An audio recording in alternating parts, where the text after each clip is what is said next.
જય દ્વારકાધીશ. જય દ્વારકાધીશ. બસ હું મજામાં છું અને આશા રાખું છું કે આપ સર્વે પણ ખૂબ જ મજામાં હશો. હે ને? યા એકચ્યુઅલી યા જય વડવાળા, જય ઠાકર.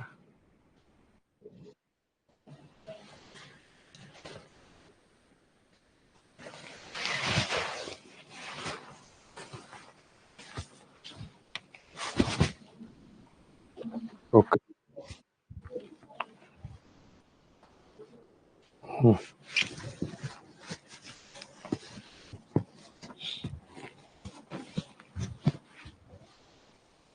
ડન. ચાલો. સંરક્ષણ દળ આપણે ગઈકાલે અહીંયા પર હતા અને અહીંયા આપણે લેક્ચર શરૂ કરવાનો હતો. મતલબ કે અહીંયાથી આ ટોપિક જે છે એને આપણે શરૂ કરવાનો હતો.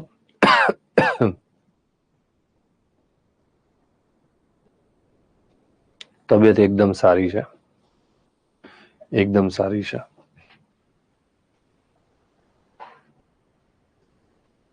Okay, yes. હવે જો સંરક્ષણ દળ આપણી જે ખાસ તો ડિફેન્સ સિસ્ટમ છે, એ ડિફેન્સ સિસ્ટમની અંદર આર્મી, નેવી અને એરફોર્સ. ઓકે, આ ત્રણ આપણી ડિફેન્સ સિસ્ટમ અને એ સિવાયના જે અર્ધ સંરક્ષણ દળો છે.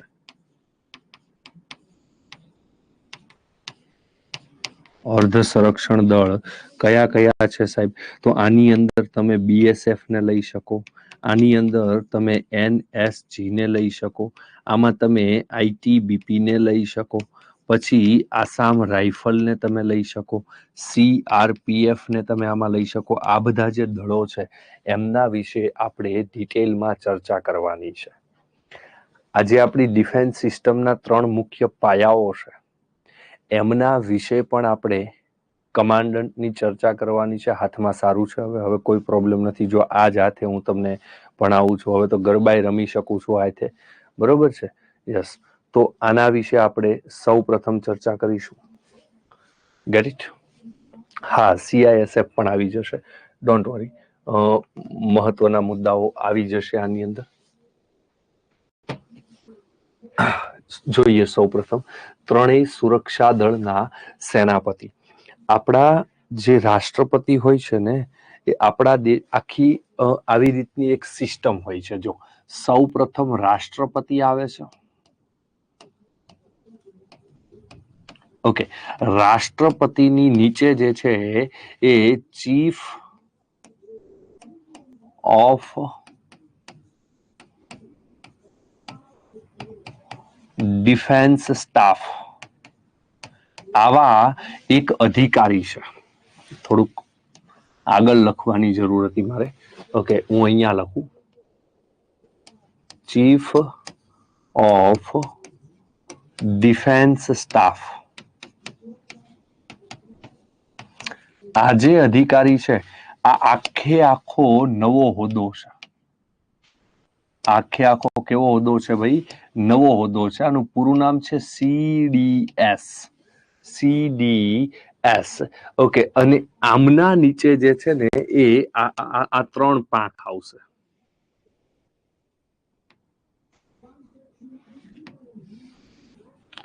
ઓકે, મતલબ અહીંયા પર આવશે આર્મી, પછી નેવી.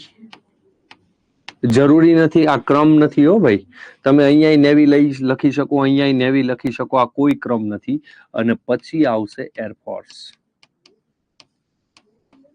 ઓકે, મતલબ આ જે વ્યક્તિ છે એ રાષ્ટ્રપતિ અને આપણી જે કોઈ પણ ડિફેન્સ સિસ્ટમ છે એમની વચ્ચેના છે. એટલા માટે જ આને ચીફ ઓફ ડિફેન્સ સ્ટાફ કહેવામાં આવે છે. મતલબ જે આપણો ડિફેન્સ સ્ટાફ છે ને, એ 3ના ચીફ છે CDS, અને CDS ની ઉપર આવશે રાષ્ટ્રપતિ. જો આ CDS નું જે પદ છે ને એ નવું પદ છે. ઓકે, પ્રથમ CDS હતા આપણા દેશના જનરલ બિપિન રાવત. કોણ હતા ભાઈ? General Bipin Rawat sir. હવે તમને ખ્યાલ હોય તો તમિલનાડુ કર્ણાટકની અંદર જનરલ બિપિન રાવત સરનું હેલિકોપ્ટર વાજા તરુબેન થોડુંક માન સન્માન આપો બેન એમને, એને એ કાંઈ આપણા માસીનો દીકરો નથી.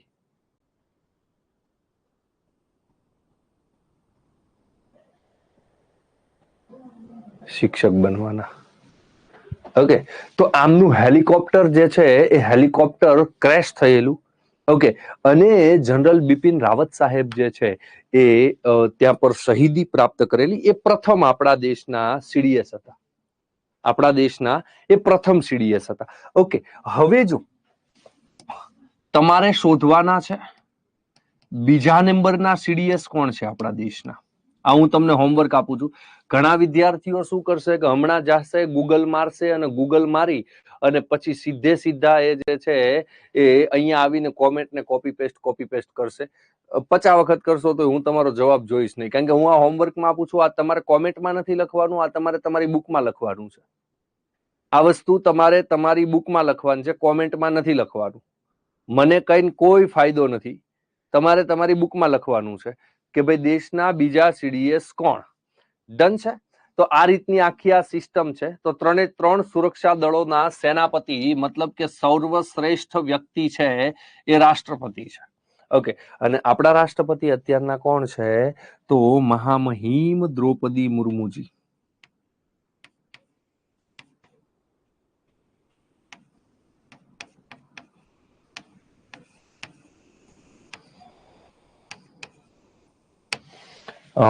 દ્રૌપદી મુર્મુજી વિશે કહી શકીએ કે ભારત દેશના પ્રથમ આદિવાસી મહિલા રાષ્ટ્રપતિ કહી શકીએ આપણે એમને. ભારત દેશના પ્રથમ આદિવાસી મહિલા રાષ્ટ્રપતિ. ઓકે, તો આમના વિશે વાત થઈ. આમના વિશે તો આપણને ખબર જ છે. ઓકે, અને હવે આપણે આર્મી, નેવી અને એરફોર્સના જે કમાન્ડ છે, સાહેબ કમાન્ડ કોને કહેવાય? તો આપણો જે ભારત દેશ છે ને, લાઈક ધેટ કે જો ભારત દેશ એ ચતુષ્કોણીય આકાર ધરાવે છે. કેવો આકાર ધરાવે છે? ચતુષ્કોણીય આકાર ધરાવે છે. તો આપણા ભારત દેશનો આવડા મોટા વિસ્તારનો વહીવટ કોઈ એક જ જગ્યાએથી થાય એવું શક્ય ક્યારેય બને નહીં ભાઈ. એવું ક્યારેય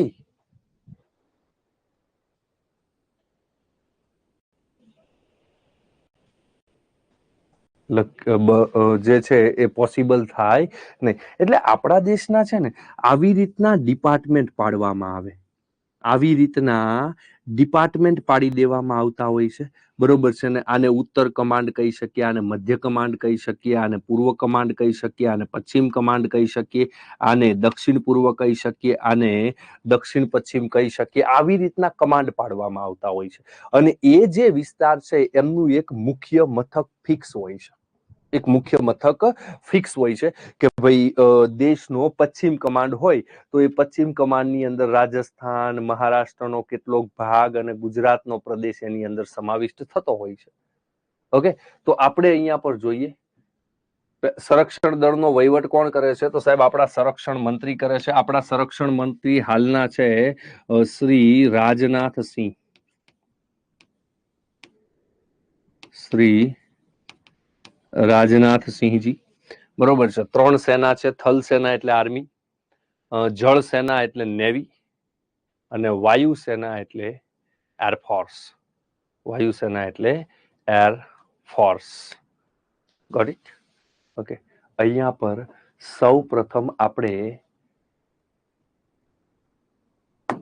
ચીફ ઓફ આર્મી સ્ટાફ જે છે એ ચીફ ઓફ આર્મી સ્ટાફ વિશે ચર્ચા કરવાની છે. હવે અહીંયા પર રહેલા જે વિદ્યાર્થીઓ છે, તમને એક ભારતીય નાગરિક તરીકે એટલી તો દીકરાઓ ખબર હોય તમને કે ભારત જે છે એ ભારતના ચીફ ઓફ આર્મી કોણ છે?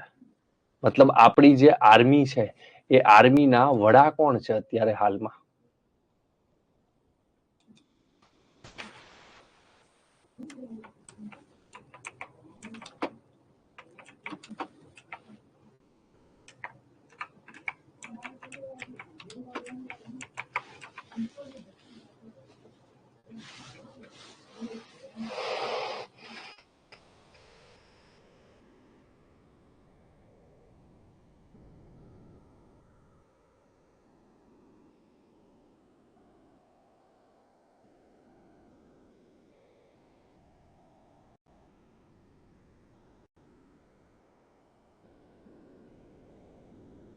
બોલો, કોમેન્ટ આવી રહી છે વિદ્યાર્થીઓની, નથી ખબર, નથી ખબર, નથી ખબર, નથી ખબર. બોલો શું કરવાનું?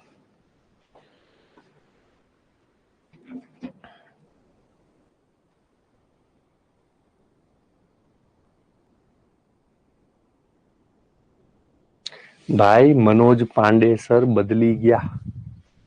મનોજ પાંડે સર હતા, મનોજ પાંડે સર બદલી પણ ગયા. અત્યારે આપણી જે આર્મી છે ને, અત્યારે આપણી આર્મી, નેવી અને એરફોર્સ, આ ત્રણે ત્રણના જે ચીફ છે એનું નામ તમને આવડવું જોઈએ.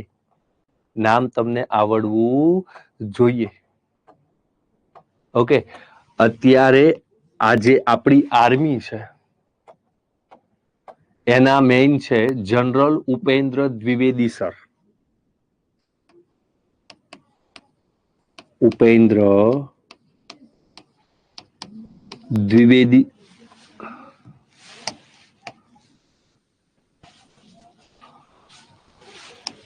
સાહેબ.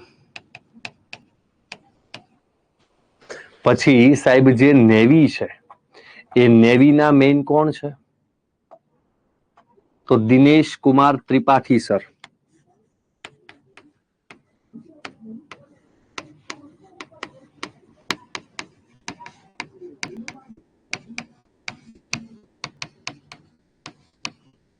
આ આપણી નેવીના મુખ્ય છે. અને એરફોર્સ જે છે એ એરફોર્સના કોણ છે? તો વિવેક રામ ચૌધરી સાહેબ.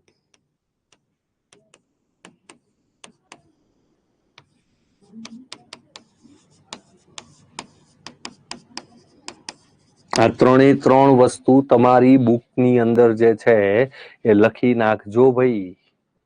ત્રણે ત્રણ વસ્તુ તમારી બુકની અંદર જે છે એ ખાસ કરીને લખી રાખજો. એક્ઝામ માટે બહુ જ મહત્વનું રહેશે.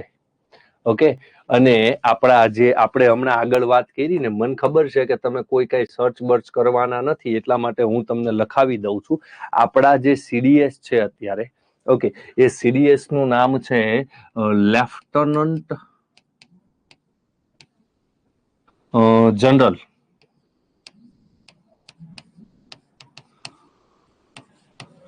અનિલ ચૌહાણ સર.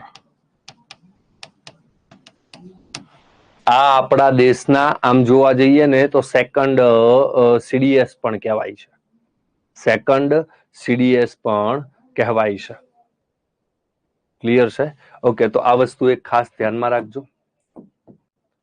ઓકે, તો ચીફ ઓફ આર્મી સ્ટાફ આપણે ચર્ચા કરી લીધી કે ચીફ ઓફ આર્મી સ્ટાફ કોણ છે. હવે આપણું સમગ્ર ભારત દેશની અંદર જે આર્મી છે એ આર્મીને ટોટલ 7 કમાન્ડની અંદર ડિવાઇડેડ કરવામાં આવી છે. કેટલા કમાન્ડમાં ભાઈ? 7 કમાન્ડમાં ડિવાઇડેડ કરવામાં આવી છે. સાહેબ, આ 7 કમાન્ડ આપણા માટે મહત્વના. તો આપણા માટે મહત્વનું હોય તો એ આટલી વસ્તુ હોય. જો તમને એક્ઝામની અંદર ખાલી અહીંયાથી એક મેઇન પ્રશ્ન પૂછાય કે કુલ કેટલા કમાન્ડ આર્મી છે, તો આર્મી કુલ કેટલા કમાન્ડમાં છે? નેવી છે તો નેવી કુલ કેટલા કમાન્ડમાં છે? એરફોર્સ છે તો એરફોર્સ કુલ કેટલા કમાન્ડમાં છે? નેવી છે ને એ નેવી 3 કમાન્ડમાં આવશે.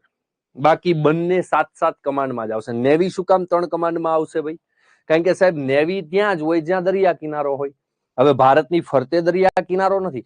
ગુજરાતથી શરૂ કરી ગુજરાત, મહારાષ્ટ્ર, ગોવા, કર્ણાટક, કેરળ, તમિલનાડુ, આંધ્રપ્રદેશ, ઓડિશા, પશ્ચિમ બંગાળ, આ જે 9 રાજ્ય છે એ 9 રાજ્યમાં જ નેવી છે, દરિયો છે. ઉપર ક્યાંય દરિયો નથી, એટલે ત્યાં નેવી હોય નહીં. એટલે નેવીના 3 જ કમાન્ડ છે. બાકી એરફોર્સના 7 કમાન્ડ છે અને આર્મીના 7 કમાન્ડ છે. ઓકે, ચાલો આ એક પ્રશ્ન અહીંયાથી પૂછાય. Question number 2, type of number 2. Okay, કેવી રીતનો પ્રશ્ન પૂછાય? તો અહીંયાથી તમે એક વસ્તુ જોઈ લ્યો કે આપણું ગુજરાત ક્યાં આવ્યું. આપણું જે ગુજરાત રાજ્ય છે એ ગુજરાત રાજ્ય ભારતની કઈ દિશામાં છે? તો આપણને એટલી ખબર પડે કે સાહેબ ગુજરાત રાજ્ય જે છે એ ભારતની પશ્ચિમ દિશામાં બને. ગુજરાત રાજ્ય ભારતની કઈ દિશામાં બને ભાઈ? પશ્ચિમ દિશામાં બને. હવે અહીંયા ચેક કરો, ઓકે, આ પશ્ચિમ કમાન્ડ. ચાલો, ઉત્તર તો ગયું, મધ્ય ગયું, પૂર્વ ગયું, દક્ષિણ ગયું. હવે વધ્યું દક્ષિણ પશ્ચિમ કમાન્ડ. દક્ષિણ પશ્ચિમ કમાન્ડ અને પશ્ચિમ કમાન્ડ. આ બે કમાન્ડોને તમારે યાદ રાખવાના. આ જે બે કમાન્ડો છે, તમને એક્ઝામની અંદર એવું ક્લિયરલી પૂછવામાં આવે કે ભારતીય થલ સેનાનું પશ્ચિમ કમાન્ડ જે છે એ પશ્ચિમ કમાન્ડ કે પછી દક્ષિણ પશ્ચિમ કમાન્ડ. ઓકે, એના મુખ્ય મથકો કયા? મુખ્ય મથકો કયા? આવી રીતનું તમને જે છે એ ક્વેશ્ચન એક્ઝામની અંદર પૂછવામાં આવે તો તમારો આન્સર ક્લિયર થવો જોઈએ. બીજું એક પણ કમાન્ડ તમને ન પૂછાય. બીજું એક પણ કમાન્ડ તમને પૂછાય નહીં. ઓકે, ટ્રેનિંગ કમાન્ડ ને ખાસ 3 કમાન્ડ યાદ રાખજો આમાંથી. પશ્ચિમ કમાન્ડ ચંડી મંદિર, દક્ષિણ પશ્ચિમ કમાન્ડ જયપુર અને training command Shimla. Training command Shimla. કારણ કે ટ્રેનિંગ કમાન્ડને દિશાઓ સાથે કોઈ જ સંબંધ નથી. ટ્રેનિંગ કમાન્ડ જે છે એને દિશાઓ સાથે કોઈ જ સંબંધ છે નહીં ભાઈ. ક્લિયર?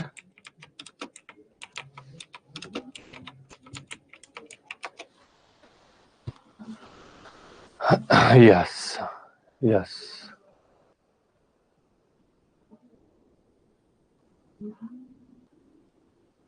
એ કેટેગરી વાઇઝ હોય. કેટેગરી વાઇઝ હોય.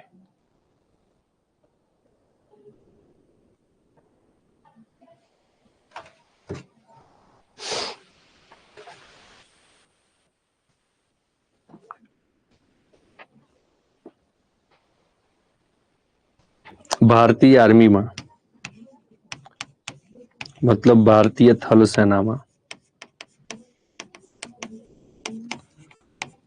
કુલ 37 ડિવિઝન છે. કોઈ દિવસ પૂછાય નહીં. સેન્ટ્રલની કોઈ એક પરીક્ષાની અંદર આ પ્રશ્ન પૂછાઈ ગયો હતો, બરોબર છે ને? સેન્ટ્રલની કોઈ એક પરીક્ષાની અંદર આ પ્રશ્ન પૂછાઈ ગયેલો હતો. ઓકે, ત્યારે આ વસ્તુ ત્યારથી હું વિદ્યાર્થીઓને કહેતો રહું છું કે આપણી ઇન્ડિયન આર્મી જે છે એની અંદર ટોટલ 37 ડિવિઝન છે. સાહેબ, આપણને પ્રશ્ન થાય કે ડિવિઝન એટલે શું? તો તમે ઘણી બધી વખત નામ સાંભળેલું હશે. એક first armed division of Indian army, પછી 6th infantry division of Indian army. આવા શબ્દો છે ને આપણને મૂવીમાં જાણવા મળે. મૂવીની અંદર કોઈ સૈનિક જે છે એ સૈનિક આવી રીતના ચાલતા આવતા હોય અધિકારીની સામે સેલ્યુટ મારે ત્યારે અધિકારી એને કંઈક પૂછે ત્યારે એ જવાબ આપતો હોય છે, 10th ઇન્ફન્ટ્રી ડિવિઝન સર, બરોબર. અને પછી ઓલા ઓફિસર જે છે એની ભાષામાં કંઈક કહેતા હોય છે. આપણને એમ થાય કે હું બોલ્યા, અને એ ડિવિઝનનું નામ બોલતા હોય છે. હું 10મા નંબરના ઇન્ફન્ટ્રી ડિવિઝનમાંથી છું, હું 5મા નંબરના આર્મ્ડ ડિવિઝનમાંથી છું. તો આવા ટોટલ કેટલા ડિવિઝન છે આપણા દેશમાં આર્મીના? 37 જેટલા ડિવિઝન છે. કેટલા છે? 37 જેટલા ડિવિઝન છે. ઓકે, એના પછી છે chief of the naval staff. Chief of the naval staff. Okay, જેનું નામ પણ મેં તમને લખાવી દીધું. ભારતના કુલ 9 રાજ્ય દરિયા કિનારો ધરાવે છે ભાઈ. કેટલા રાજ્ય દરિયા કિનારો ધરાવે છે? 9 રાજ્ય કુલ ભારતના દરિયા કિનારો ધરાવે છે. આવી રીતના. ઓકે, અહીંયા ગુજરાત છે, મહારાષ્ટ્ર, ગોવા, કર્ણાટક, કેરળ, તમિલનાડુ, આંધ્રપ્રદેશ, ઓડિશા અને પશ્ચિમ બંગાળ.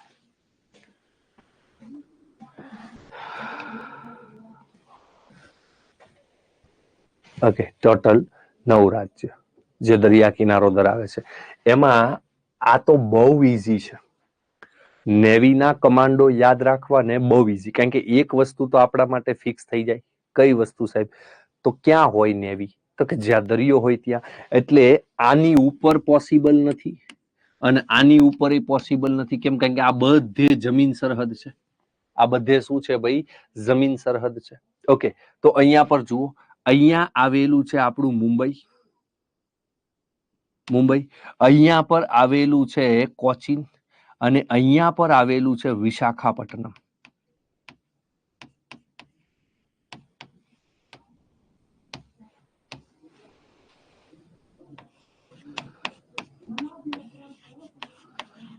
કોચીન કેરળ રાજ્યમાં છે, વિશાખાપટ્ટનમ આંધ્રપ્રદેશ રાજ્યની અંદર છે, અને મહારાષ્ટ્રમાં તો મુંબઈ છે, એ તો તમે બધા જાણો જ છો. મુંબઈ મહારાષ્ટ્રમાં છે, એ તમે બધા જ જાણો છો. બરોબર છે. આપણને આમાં દિશા આધારિત પૂછાય. હવે દિશા એ આપણને ખબર છે, આપણા માટે કઈ નવું નથી સાહેબ. આ ઉત્તર દિશા છે, આ દક્ષિણ દિશા છે, આ પૂર્વ દિશા છે, અને આ કઈ દિશા છે? પશ્ચિમ દિશા છે. આપણને સિમ્પલી રીતે એક્ઝામની અંદર એવું પૂછે કે ભાઈ ભારતીય જલ સેના જે છે એનું પશ્ચિમ કમાન્ડનું મુખ્ય મથક કયું? ભારતીય નેવીના પૂર્વ કમાન્ડનું મુખ્ય મથક કયું? ઇન્ડિયન નેવીના દક્ષિણ કમાન્ડનું મુખ્ય મથક કયું? તો આપણને ખ્યાલ આવી જાય કે પૂર્વ કમાન્ડમાં વિશાખાપટ્ટનમ આવશે, દક્ષિણ કમાન્ડમાં કોચી આવશે, અને પશ્ચિમ કમાન્ડની અંદર મુંબઈ આવશે. બહુ ઈઝી છે, કારણ કે 3 જ કમાન્ડ યાદ રાખવાના છે. 3 જ કમાન્ડ જે છે એને આપણે યાદ રાખવાના છે. પછી છે એરફોર્સ.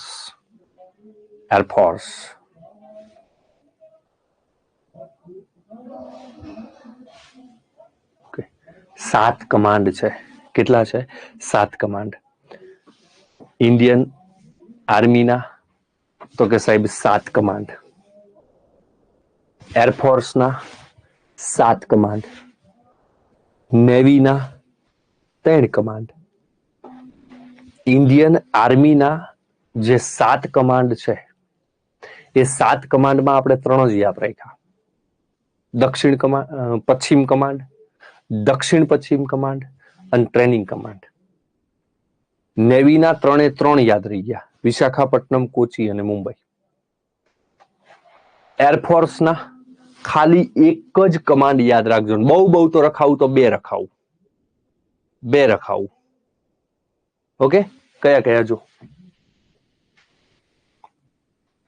એક તો ટ્રેનિંગ કમાન્ડ, જે આપણે આર્મીમાં યાદ રાખ્યું છે શિમલા, એટલે આમાં પણ આપણે બેંગ્લોર યાદ રાખીશું. અને એક છે દક્ષિણ પશ્ચિમ કમાન્ડ. શું કરવા ખબર? કારણ કે આ જે કમાન્ડ છે, આ કમાન્ડ ગાંધીનગરમાં આવેલું છે. ગાંધીનગરમાં સાહેબ કઈ જગ્યાએ આવેલું છે? તો ગાંધીનગરની અંદર સેક્ટર 28માં આવેલું છે. સાહેબ આવું યાદ રાખવાનું, રાખી લેવાય મિત્રો. કારણ કે એક વખત એક પરીક્ષાની અંદર એવું પૂછાઈ ગયેલું છે કે મહાત્મા ગાંધી મંદિર છે એ ગાંધીનગરના કયા સેક્ટરમાં આવેલું છે? ઓકે, તો સેક્ટર 28 ગાંધીનગર, જે આપણા ભારતનું મતલબ વાયુસેનાનું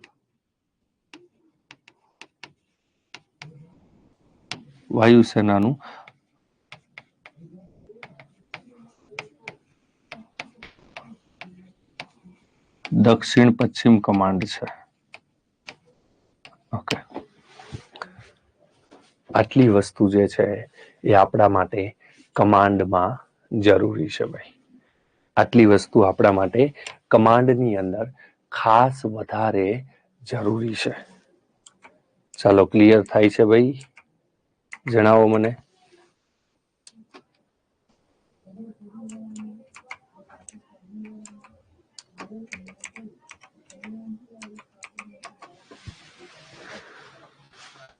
આર્મી ડિવિઝન ગાંધીનગરમાં નથી ભાઈ. આર્મી ડિવિઝન ગાંધીનગરમાં નથી.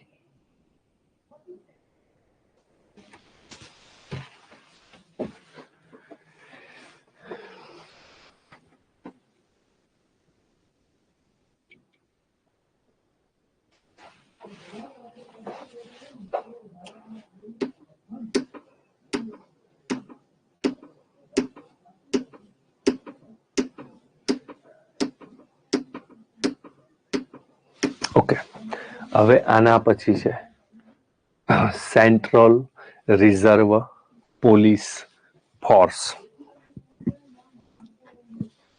Central reserve police force. વાસ્તવિકતામાં આને અત્યારે આપણે CRPF એવા નામથી ઓળખીએ છીએ. કયા નામથી ઓળખીએ છીએ?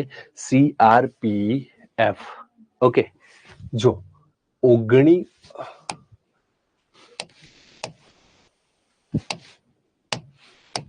1939માં જ્યારે આમની સ્થાપના થઈ ને ત્યારે આનું નામ હતું CRP. ત્યારે આનું નામ શું હતું સમજો સારી રીતે. CRP. સાહેબ આ CRP નો મતલબ શું થાય? તો આનો મતલબ થતો તો ક્રાઉન રિપ્રેઝેન્ટેટિવ પોલીસ.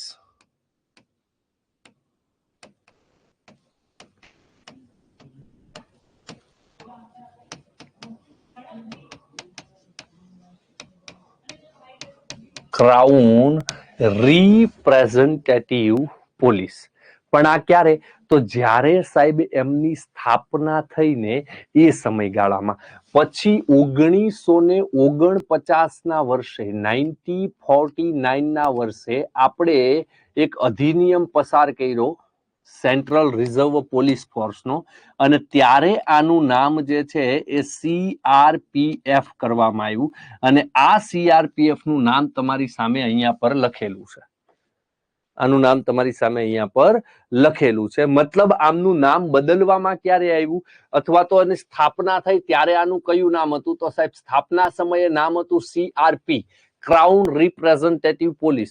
પણ સ્થાપના પછી 1949માં એનું નામ સેન્ટ્રલ રિઝર્વ પોલીસ ફોર્સ કરવામાં આવ્યું. બરોબર છે ને?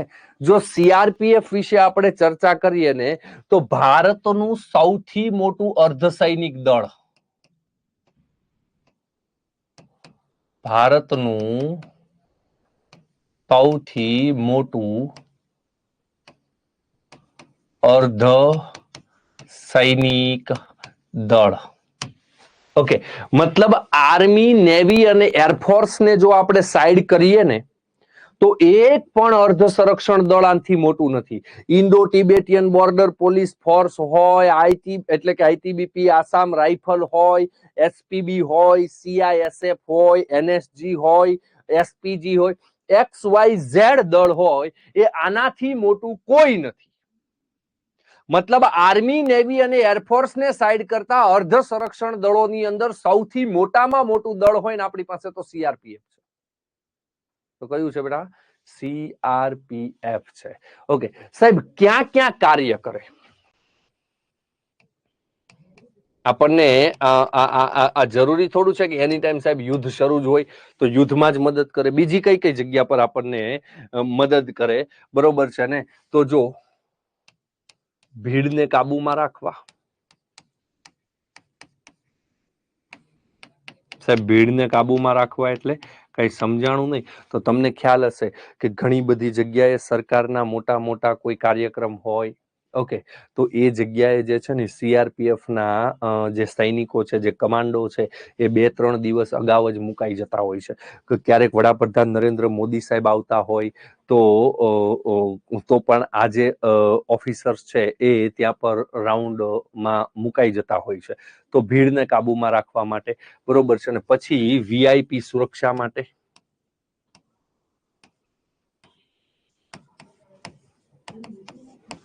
VIP સુરક્ષા માટે ખાસ કરીને એમનો ઉપયોગ થતો હોય છે. બરોબર છે ને? પછી અગત્યના સ્થળોની રક્ષા માટે.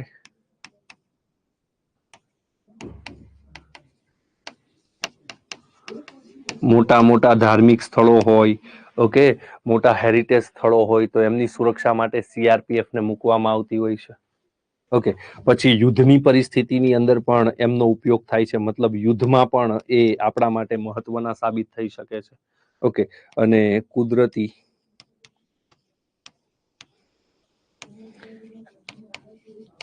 આપત્તિ સમયે બચાવ કાર્યમાં, કુદરતી આપત્તિ સમયે બચાવ કાર્યની અંદર પણ CRPF જે છે એ CRPF ઉપયોગી થાય છે. ચૂંટણીના સમયગાળા દરમિયાન પણ આપણે જ્યારે ઇલેક્શનમાં તો આપણે બધા વોટ આપવા જતા હોય એટલે આપણને ખબર હોય કે ચૂંટણીના સમયગાળા દરમિયાન પણ CRPF હોય છે. બ્લુ કલરની વર્દી હોય. કયા કલરની વર્દી હોય? બ્લુ કલરની વર્દી હોય છે.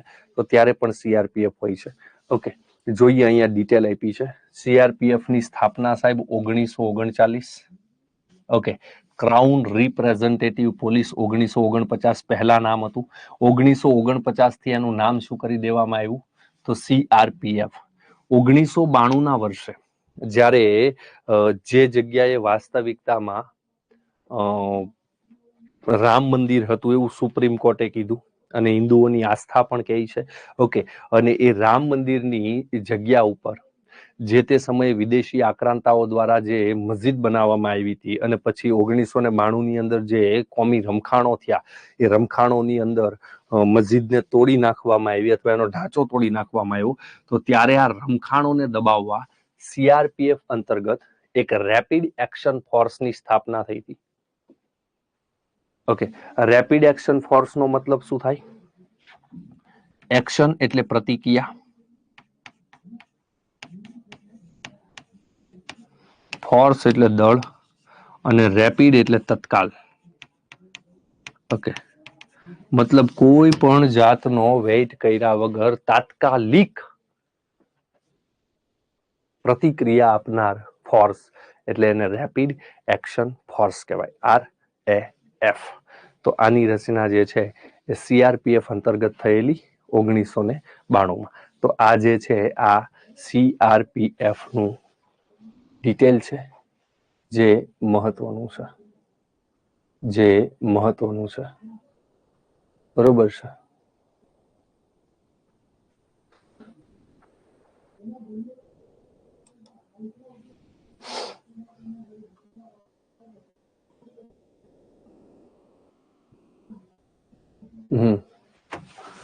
સર એનું આદર્શ વાક્ય શું છે? સીઆરપીએફ નું આદર્શ વાક્ય એટલે ધ્યેય વાક્ય. ઇન શોર્ટ, હાઉ પ્રોપર આપણે ગુજરાતીમાં બોલીએ તો ધ્યેય વાક્ય. અને આનું ધ્યેય વાક્ય છે સેવા અને નિષ્ઠા. સેવા અને નિષ્ઠા. Got it? યસ. ચાલો, હવે આના પછી છે Indo Tibetan border police force. Indo Tibetan border police force. ચાલો, અહીંયા સુધી બધા વિદ્યાર્થીઓને ક્લિયર થઈ જાય છે ને ભાઈ? અહીંયા સુધી બધા વિદ્યાર્થીઓને ક્લિયર થઈ જાય છે ને ભાઈ?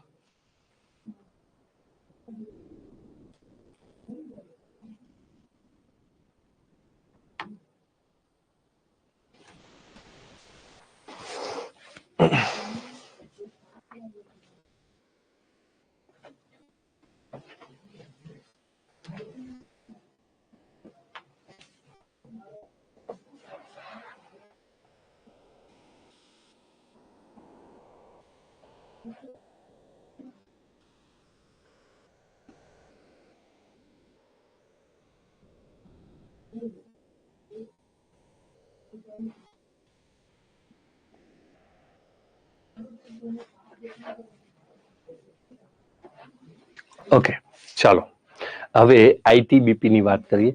સાહેબ, આઈટીબીપી જે છે ને એની સ્થાપના 1962 ના વર્ષે. આમ તો જો મૂળ રીતે જે છે એ મૂળ રીતે આઈટીબીપી બનાવવામાં આવ્યું હતું સીઆરપીએફ નો જે અંતર્ગત સીઆરપીએફ જે છે એ સીઆરપીએફ ના કાયદા અંતર્ગત જે છે એનું નિર્માણ કરવામાં આવ્યું હતું.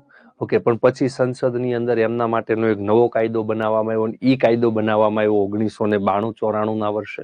ઓકે, પણ આઈટીબીપી ની રચના તો 1962માં થઈ ગઈ હતી. સાહેબ, આજે આઈટીબીપી છે એ આઈટીબીપી નું મુખ્ય કામ શું છે? ઓકે, જેના માટે એનું નિર્માણ થયું આ એનું મુખ્ય કામ છે. આના સિવાય હું જે અહીંયા તમને જણાવું એના સિવાય પણ એ ઘણા બધા કાર્ય કરે તો છે, નો ડાઉટ. ઓકે, પણ આ એનું મુખ્ય કામ છે. કઈ? ભારત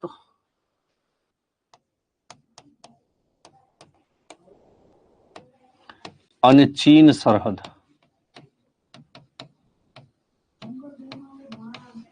ભારત અને ચીન સરહદની સુરક્ષા. આ એના મૂળ કામ છે. આ એનું મૂળ કામ છે. આ સિવાય પણ અન્ય ઘણા બધા કાર્ય કરે છે. આ સિવાય પણ એ ઘણા બધા કાર્ય કરે છે. ફોર એક્ઝામ્પલ, કાશ્મીરથી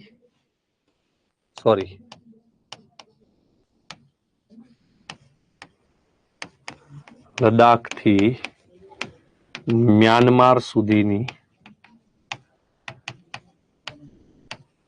સરહદની સુરક્ષા કરે છે. ઓકે, અને આનું જે ધ્યેય વાક્ય છે, આ બધા ધ્યેય વાક્યો એક્ઝામની અંદર પૂછાવા લાયક હોય છે. હો ભાઈ, ધ્યેય વાક્યો જે છે ને એ પરીક્ષાની અંદર પૂછાવા લાયક હોય છે. શૌર્ય, દ્રઢતા,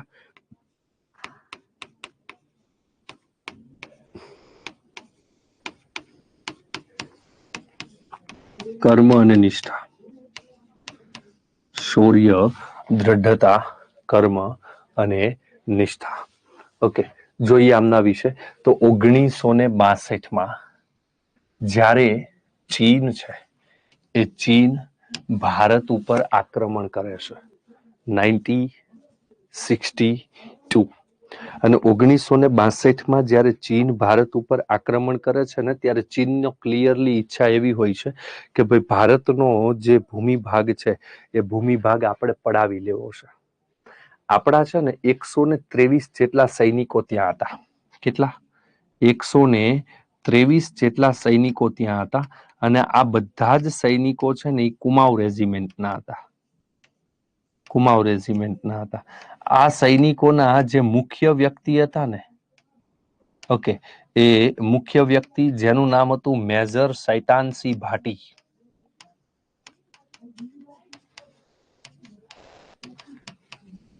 આ તમારા માટે મતલબનું નથી, પણ આ સ્ટોરી હું તમને કહું, સાંભળજો.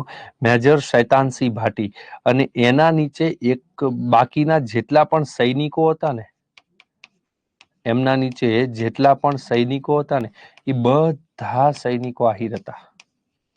આહિર હતા. બરોબર છે. જ્યારે ચાઇના આક્રમણ કરે છે ને આ વિસ્તારની અંદર, ત્યારે અત્યારની સુવિધાઓ આપણી પાસે બહુ સારી છે. અત્યારે આપણે ગમે ત્યારે જરૂર પડી હોય ત્યારે આપણે આપણી સેનાને બધા હથિયારો મોકલી શકીએ, રાશન પાણી મોકલી શકીએ, બધું મોકલી શકીએ. રોડ રસ્તાની સુવિધા, વાહનોની સુવિધા, હથિયારોની સુવિધા બહુ બેસ્ટ છે આપણી પાસે. ત્યારે એવું કંઈ નહોતું. 1962 જવાહરલાલ નહેરુની સરકાર હતી. મેજર સૈતાનસિંહ ભાટી પોતે રાજસ્થાનના રાજપૂત. એમણે સરકાર પાસે મદદ માંગેલી એ સમયગાળા દરમિયાન, અને કોઈ કારણસર સરકારની મદદ ત્યાં પર પહોંચી શકે એમ નહોતી. એટલે સરકારે એવો ઓર્ડર આપ્યો કે આપણા સૈનિકોને કયો પીછેહટ શરૂ કરી દે, કારણ કે આપણે આગળ વધી શકીએ એમ નથી, બીકોઝ આપણી પાસે હથિયારો નથી, સૈનિકો પાસે ખાવાનું નથી. બરોબર. અને ત્યારે મેજર સૈતાનસિંહ ભાટી જે છે એમણે આ જે સૈનિકો છે એમના, એ સૈનિકોને કીધું હતું કે ગવર્મેન્ટ કી ઓર સે આદેશ આયા હૈ ઓર હમે પીછે હટને કા બોલ રહે. સરકારે એવું કીધું છે કે તમે પાછા ફરી જાઓ. ઓકે, હવે સૈનિકો તમારા ઉપર છે, તમારો જુસ્સો કેવો છે, પાછું ફરવું છે કે નથી ફરવું. ત્યારે આ તમામ સૈનિકોએ એક જવાબ આપ્યો હતો કે ભાગુ તો મારી ભૂમિકા લાજે. બરોબર છે, અમે પાછા ન ફરી શકીએ, કારણ કે અમને છે ને ઘરેથી જયારે મોકલા ને ત્યારે એવું કઈ મોકલા હતા. બરોબર છે, કે જ્યારે પાછા પગલા પાડવાનું મન થાય ને ત્યારે જરીક એ વિચારી લેજો કે તમે કોના દીકરા છો અને તમે કયા દેશના છો, તમારા સંસ્કાર કયા છે એને, અને પછી તમે વિચારજો પાછું ફરવું કે નહીં. એટલે અમે જો પાછા ફરીએ ને તો ઘેરે જઈએ ને તો અમારા માવતર તો ઠીક છે, પણ અમને અમારા મલકે મેણા મારે કે આ તો કાયર છે બધા. એટલે પાછું નથી ફરવાનું થતું. હવે આપણે વગર હથિયારે લડી લઈશું. સામી બાજુ લગભગ ચાઇનાના 13,000 જેટલા સૈનિકો હતા. 2 મહિના જેટલો સમયગાળો ચાઇનાને એ ખબર નહોતી પડી કે અહીંયા ખાલી 100 થી 125 જેટલા સૈનિકો છે. ચાઇના 1 ઇંચ જમીન આપણી પચાવી નહોતું શક્યું. 1 ઇંચ જમીન. અને ભારત સરકારને આ વિશેની માહિતી 4 થી 5 મહિના પછી મળી કે આપણા સૈનિકો ત્યાં પર શહીદ થઈ ગયા છે. જ્યારે એમની ડેડ બોડીઓ શોધવામાં આવી ને ત્યારે જે સૈનિકો હતા ને, એ સૈનિકોની આંગળીઓ બંદૂકની ટ્રિગર ઉપર હતી. ડેડ બોડીની આંગળીઓ બંદૂકની ટ્રિગર ઉપર હતી. અને ચાઇનાએ એવું સ્વીકારી લીધું હતું કે અત્યારે અમને ખબર પડે છે કે ત્યાં પર ખાલી 125 સૈનિકો હતા, પણ જ્યારે ત્યાંથી અમે એની સાથે યુદ્ધો કરતા હતા ને ત્યારે ભારતના સૈનિકોના હથિયારો ખૂટ્યા ને તો અમને છે ને ચપ્પુથી અમારા સૈનિકોને એ લોકો ચીરતા હતા. બરોબર, અને અમે અંદાજ નહોતા મારી શક્યા કે ત્યાં પર સૈનિકો કેટલા આટલા એવા ઓછા હશે. અને વિશ્વના સૌથી મહાભયાનક યુદ્ધની અંદર આ યુદ્ધનો સમાવેશ કરવામાં આવે છે, અને આ યુદ્ધનું નામ છે રેઝાંગલા. ક્યારેક સર્ચ કરજો આની ડિટેલ. અને મેજર શેતાનસિંહ ભાટી જે છે, એ ભાટીએ સૈનિકોને કીધું હતું કે સરકારે પાછા ફરવાનો ઓર્ડર આપ્યો છે, પણ જો તમે પાછા નહીં ફરો તો હું મેજર શેતાનસિંહ ભાટી રાજપૂતનો દીકરો તમને વચન આપું છું કે આ જગ્યા ઉપર હું વિશ્વમાં સૌથી વધારે ઊંચાઈ ઉપર હિમાલયની ટોચ ઉપર હું તમારું મંદિર બનાવીશ અને મંદિરનું નામ આપીશ આહિરધામ. હું તમને બતાવું, એક વિદ્યાર્થીએ પૂછ્યું છે, હિના ચૌધરીએ, કે સાહેબ શું સર્ચ કરવાનું? આવું બધું છે ને, જાણતું રહેવાય. જ્યારે તમે શિક્ષક બનશો ને ત્યારે તમે તમારા વિદ્યાર્થીઓને કહેશો ને, હે ને, તો એની અંદર કંઈક દેશ પ્રેમની ભાવના આવશે. ઓકે, અહીંયા પર તમે સર્ચ કરી શકો. એટલે ભાઈ તું જાની બાપા, આવે મારે તારું કઈ કામ નહીં. રેઝાંગલા અહિરધામ, અને અહીંયા પર આખી એમની ડિટેલ ને બધું તમને મળશે. બરોબર છે. જો બહુ વર્લ્ડ ફેમસ મુદ્દો છે. ઓકે, આ નોર્મલ મુદ્દો નથી. જો આ રેઝાંગલા બેટલ છે 1962, અહીંયા પર લખેલું છે Kumaon memorial in memory of the martyrs of the Kumaon regiment, મતલબ કે આખા આહીરોની જે રેજિમેન્ટ હતી, who fell on 18 November 1962. અહીંયા પર મંદિર બનાવેલું છે, the bravest of the brave વીર અહીર રેઝાંગલા. ઓકે, અને મૂવી તો આના ઉપરથી કદાચ નથી બન્યું. આજે છે ને, આ આખું ત્યાં મેમોરિયલ બનાવેલું છે. ઓકે, આની અંદર 114 જેટલા આપણા વીર સૈનિકો શહીદ થયા હતા. એ સૈનિકોનું આના ઉપર નામ અંકિત કરવામાં આવેલા છે. બરોબર છે ને. આ છે આખું રેઝાંગલા મેમોરિયલ. ઓકે, લદ્દાખના વિસ્તારની અંદર છે. ઓકે, ક્યારેક સર્ચ કરજો. બરોબર, આવી રીતનું મંદિર છે આખું. આ બધા એ સમયના આપણા શહીદ સૈનિકો છે. બરોબર ને. જો આ બધા આપણા શહીદ સૈનિકો છે. ઓકે, આ મંદિર છે. તો આ બધું જોતું રહેવાનું, જેથી કરીને ક્યારેક તમે તમારા વિદ્યાર્થીઓને પણ કહી શકો, ઓકે, કે આવું હતું.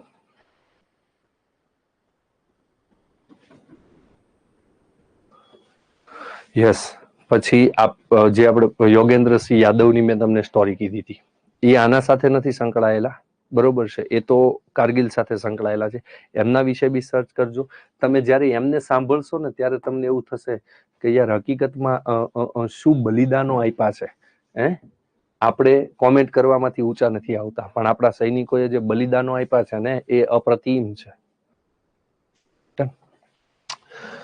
વર્તમાનમાં મધ્ય અને પશ્ચિમ હિમાલય ક્ષેત્રમાં ડિઝાસ્ટર મેનેજમેન્ટ. સાહેબ, ડિઝાસ્ટર મેનેજમેન્ટ એટલે અહીંયા પર શું કહી શકીએ? તો ખાસ કરીને કયો હિમાલય કીધો? તો મધ્ય અને પશ્ચિમ હિમાલય, મતલબ કે ઉત્તરાખંડ અને હિમાચલ પ્રદેશમાં આવતી કુદરતી આપત્તિઓમાં તે એટલે આઈટીબીપી બચાવનું કાર્ય કરે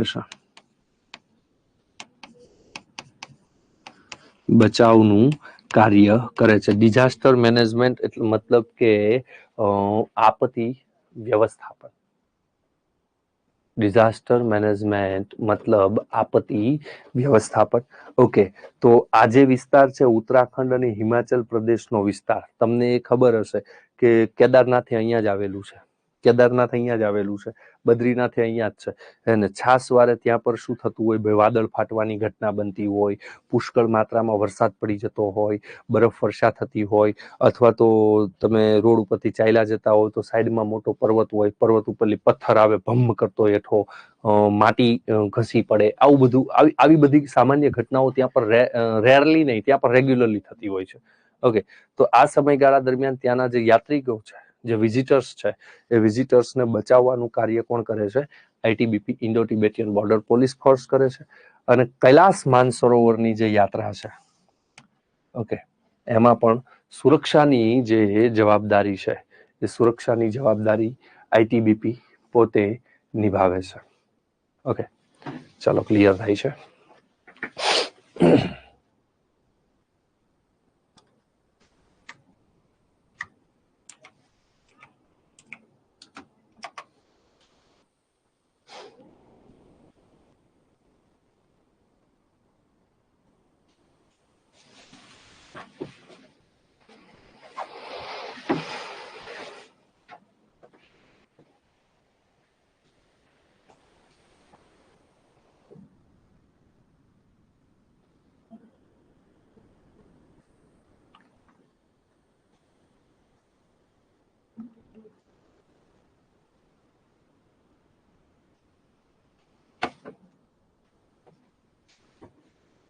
તમે વાત કરી હતી એ છોકરી આઈટીબીપી માં જ લાગી ને?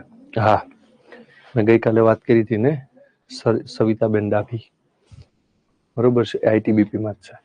Okay, border security police. જો આ બોર્ડર સિક્યુરિટી જે ફોર્સ છે ને, એમનું મૂળ નામ જોઈને તમને ખબર પડી જશે. બોર્ડર એટલે સરહદ, સિક્યુરિટી એટલે સુરક્ષા, અને ફોર્સ એટલે દળ. મતલબ સરહદી વિસ્તારોની સુરક્ષા કરતું દળ. હવે સાહેબ, આપણને એવું થાય કે સાહેબ આઈટીબીપી છે એ ભારત ચાઇનાની સરહદની સુરક્ષા કરે છે ને, તો આ કઈ સરહદની સુરક્ષા કરતું હશે? આ જે બીએસએફ છે એ બીએસએફ ખાસ કરીને કઈ સરહદની સુરક્ષા કરતું હશે? તો 1965 વર્ષે એમની સ્થાપના થઈ. ક્યારે ભાઈ?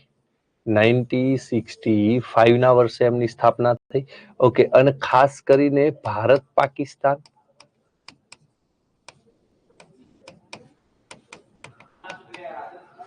અને ભારત બાંગ્લાદેશ,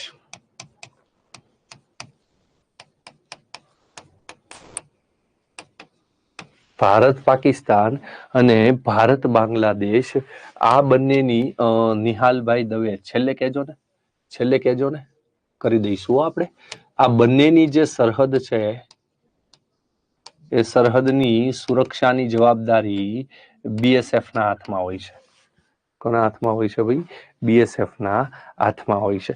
જો તમે કોઈ પણ વિસ્તારની અંદર, સરહદી વિસ્તારની અંદર તમે રાઉન્ડ લગાવી રહ્યા હોવ ને ભાઈ, તમે કોઈ પણ સરહદી વિસ્તારની અંદર જો તમે રાઉન્ડ લગાવી રહ્યા હોવ અને બીએસએફ ના કર્મચારીને કે અધિકારીને તમારા ઉપર ડાઉટ જાય, તો એ કોઈની પણ પરવાનગી વગર એ તમારી ધરપકડ કરી શકે છે. હા, કોઈ આઈટીબીપી વાળા તમારી ધરપકડ ન કરી શકે, આસામ રાઇફલ વાળા તમારી ધરપકડ ન કરી શકે, બીએસએફ તમારી ધરપકડ કરી શકે. એમને એવું લાગ્યું કે આ મારા બેટા ઉપર કાંઈક ડાઉટ જાય છે, એટલે ભમ્મ કરીને બેહાડી દે, ખાલી બેહી જા જીપમાં, બેહી જા. ઓકે, ખાસ કરીને આમની જે સેવાઓ છે એ પર્વતીય પ્રદેશો, પછી રણ પ્રદેશો, આવા જે દુર્ગમ વિસ્તારો છે ને, એ દુર્ગમ વિસ્તારોની અંદર કે જ્યાં પર આપણે રહેવું ઘણું અઘરું સાબિત થઈ પડે, તમને એક નોર્મલ વસ્તુ હું કહું કે અત્યારે શિયાળો પડે છે, તો અત્યારે ખબર જ છે તમને બધાને ઠંડી કેવી પડે છે, હે ને? અત્યારે અહીંયા ગાંધીનગરની અંદર રહેવું હોય કે રાજકોટમાં રહેવું હોય કે કચ્છમાં રહેવું હોય ને કે બનાસકાંઠામાં, આબુ ને એ બધો પ્રદેશ તો માઇનસમાં ચાલે છે અત્યારે, આપણે સરહદી વિસ્તાર, બરોબર છે. તો અત્યારે સવારે 6 વાગે કોઈ એમ કહીને જાતો ભાઈ કામ છે બહાર જઈએ તો 500 રૂપિયા આપું, તમે એમ કહો 500 નથી જોતા, એટલી ઠંડી પડે. ઓકે, અત્યારના વિસ્તાર, હાલમાં રાજસ્થાનના રણમાં રાત્રે કેટલી ઠંડી પડતી હશે તમે વિચારો. રાજસ્થાનના રણ પ્રદેશમાં અત્યારે રાત્રે કેટલી ઠંડી પડતી હશે. ચાલો રાજસ્થાનને સાઈડ મૂકો, જમ્મુ કાશ્મીરમાં કેટલી ઠંડી પડતી હશે અત્યારે તમે વિચારો. ત્યાં આપણા સૈનિકો અત્યારે બોર્ડર ઉપર ઉભા હશે. અત્યારે હાલમાં બોર્ડર ઉપર આપણા સૈનિકો ત્યાં ઉભા હશે, બીએસએફ ના સૈનિકો. ઓકે, ઠંડી તો હજુ સહન કરી નાખતા હશે, તાપણું કરીને કે XYZ રીતે. ગરમીમાં તાપણા ન થાય ને, અને તે કે ફ્રીજમાં ગળીને બેહાય નહીં. તો ગરમીમાં શું કરતા હશે? હે, ગરમીની અંદર રાજસ્થાનના રણ પ્રદેશનું તાપમાન 50 ડિગ્રીએ પહોંચતું હશે. આપણે તો અહીં 35 આવે ને તો હે બાપા, હવે તો સાંભળી બળી ગઈ હો, ઓલું લોશન લગાડીએ ને આ લગાડીએ ને તે લગાડીએ, બરોબર છે ને, આવું બધું આપણે લગાડવા માંડીએ. 35 પોગે ત્યાં, 37 પોગે ત્યાં, એ લોકો 50-55 સુધી ત્યાં ઉભા હોય, બોલો. અને 60 જાય તો અહીંયા ઉભું જ રહેવાનું. સમજો છો? યસ. તો આવા વિસ્તારો જે છે, આવા વિસ્તારોની અંદર બીએસએફ ખાસ કરીને આપણી સુરક્ષા કરતું હોય છે.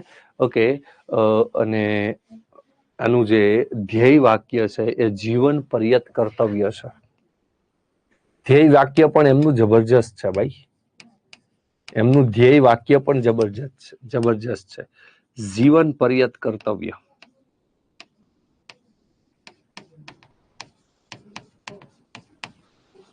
ઘણા બધા મતલબ થાય આના,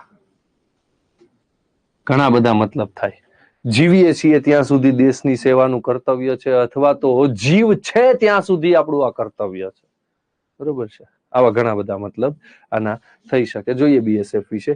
1965માં એમની સ્થાપના થઈ. ખાસ કરીને જે દુશ્મન સેનાના ઘૂસણખોરો છે એમને રોકવાનું કાર્ય બીએસએફ કરે છે. એટલા માટે જ એમને પાકિસ્તાનની બાંગ્લાદેશની બોર્ડર ઉપર આપણે જે છે એ ઊભા રાખેલા છે, બરોબર છે, કે જે આવે એની આપણે આસાનીથી જે છે ધાણી ફોડીએ છીએ. Okay, yes. આના જે અત્યારે બીએસએફ ના ડીજી તમને પૂછે કે સાહેબ અત્યારે હાલના આના ડીજી કોણ છે? ડીજી મતલબ ડિરેક્ટર જનરલ. મને ખબર છે હમણાં 2 મિનિટ પછી જ કોકનું કોક પાછું પૂછે કે હે સાહેબ ડીજી એટલે હું, બરોબર છે. હા, તો ડીજી એટલે ડિરેક્ટર જનરલ. ડીજી એટલે ડિરેક્ટર જનરલ, જેનું નામ છે નીતિન અગ્રવાલ.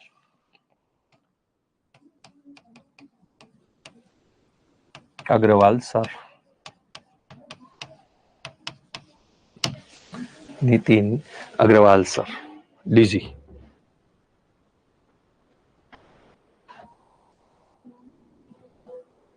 ઓકે,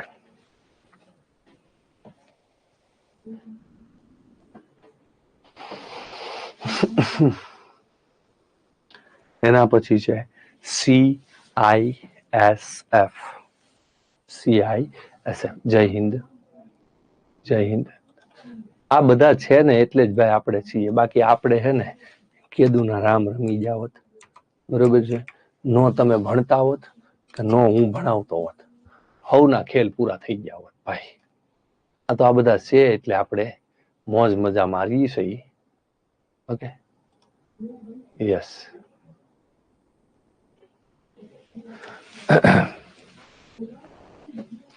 શું કાર્ય કરે છે સાહેબ? CISF છે. ઓકે, તો CISF એ મૂળતઃ રીતે સરકારી કારખાના,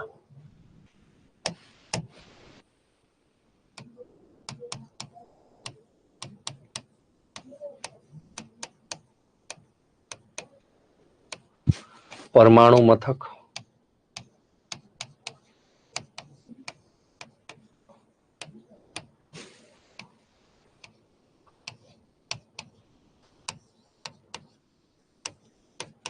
હવાઈ મથકો હોય, આપણા જે હવાઈ મથક હોય, બરોબર છે ને, યસ.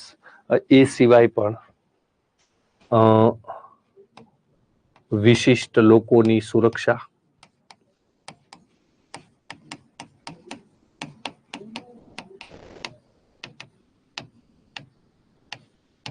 વિશિષ્ટ લોકો એટલે સ્પેશિયલ લોકો, વિશિષ્ટ લોકો એટલે સ્પેશિયલ લોકો, બરોબર છે. પછી ઐતિહાસિક,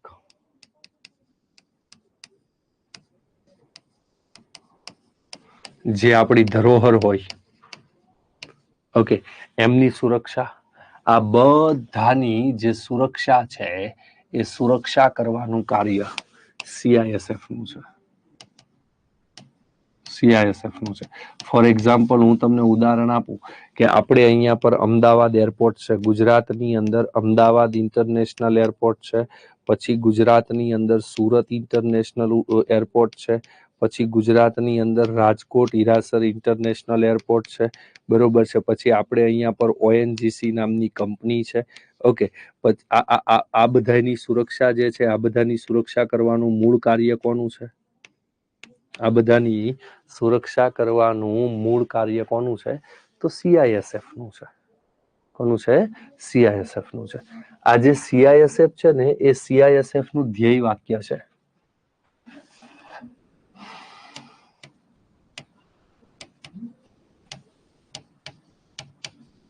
વિદ્યાર્થીઓને અઘરામાં અઘરા પ્રશ્ન પૂછવા હોય ને તો ભાઈ ધ્યેય વાક્ય પૂછે.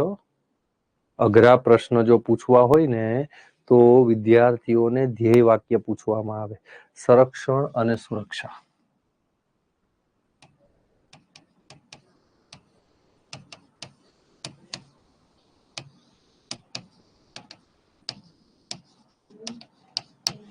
સંરક્ષણ અને સુરક્ષા. ઓકે, જોઈએ આની ડિટેલ.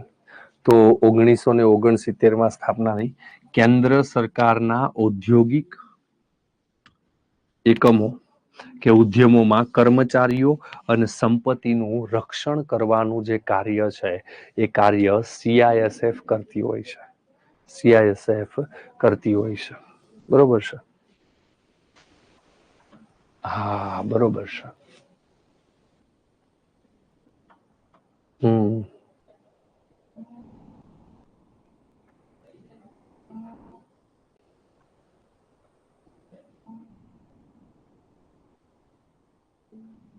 હમ હા, એનો તો કઈ વાંધો નહીં. એવું તો બધું હોય. Okay,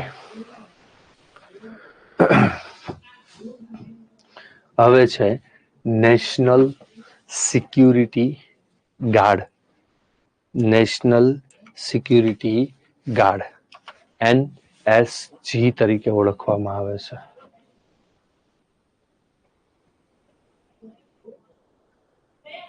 thank you Solanki Rashmi, thank you.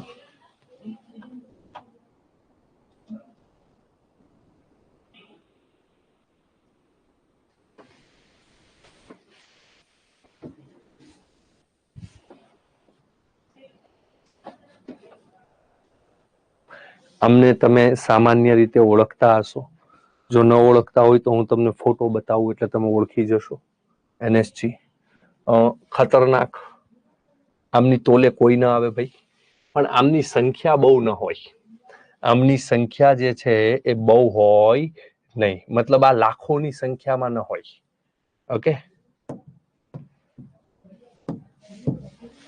અને લાખોની સંખ્યામાં આ બની પણ ન શકે ભાઈ. ઓકે, લાખોની સંખ્યામાં આમનું જે છે એ નિર્માણ પણ શક્ય નથી.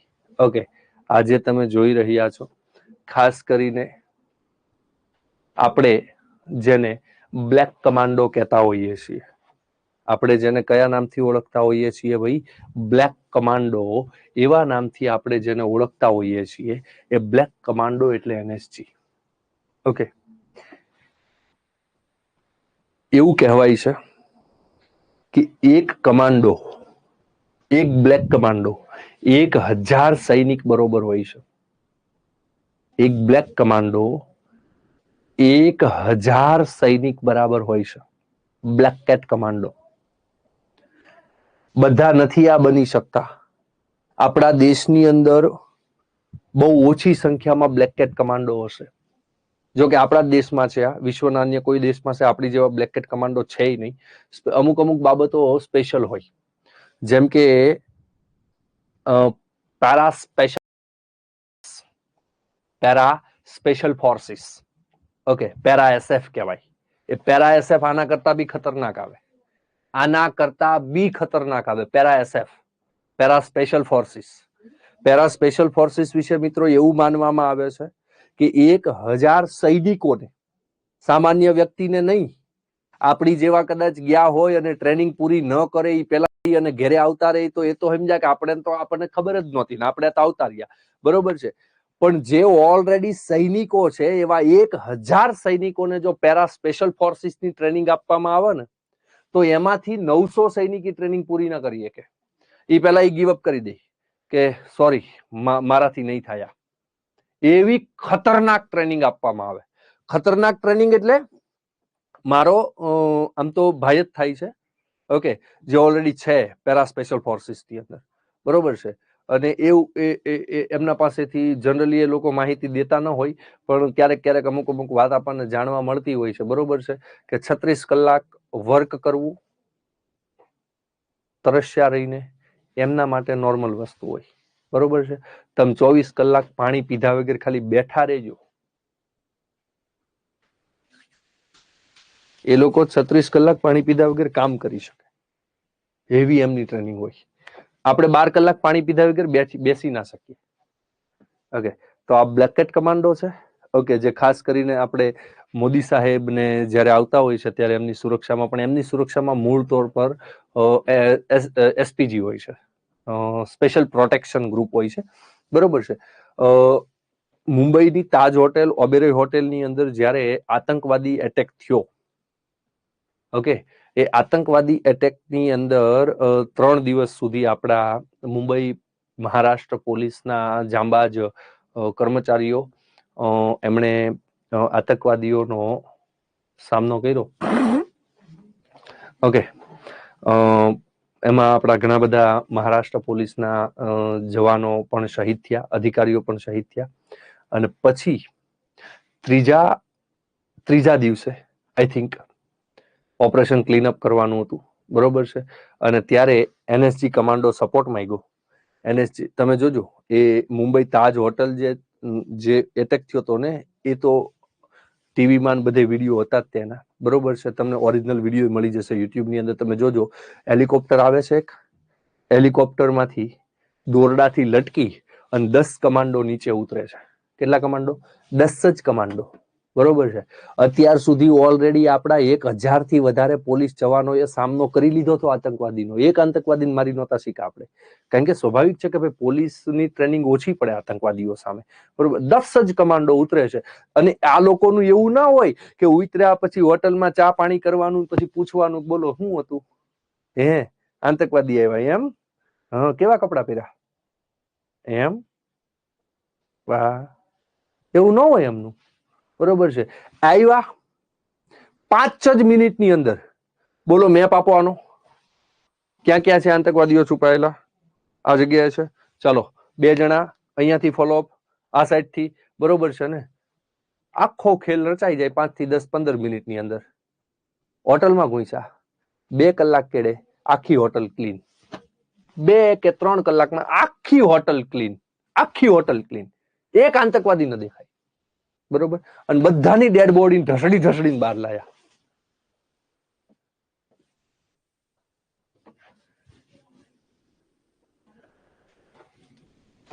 ये है हमारे देश के वीर जंबाज, ब्लैक कैट कमांडो.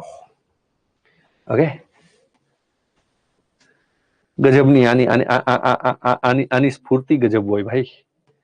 ઓકે, આ ઊભો હોય તો આમ કેવા લાગે જો તો યાર, ધાણી ફોડે એમ ફોડી નાખ્યા, ધાણી ફોડે ને એમ ફોડી નાખે. આ વાર લાગવા દે, બરોબર. આજો એનએસજી, સર્વત્ર સર્વોત્તમ સુરક્ષા, આનું ધ્યેય વાક્ય છે, સર્વત્ર સર્વોત્તમ સુરક્ષા.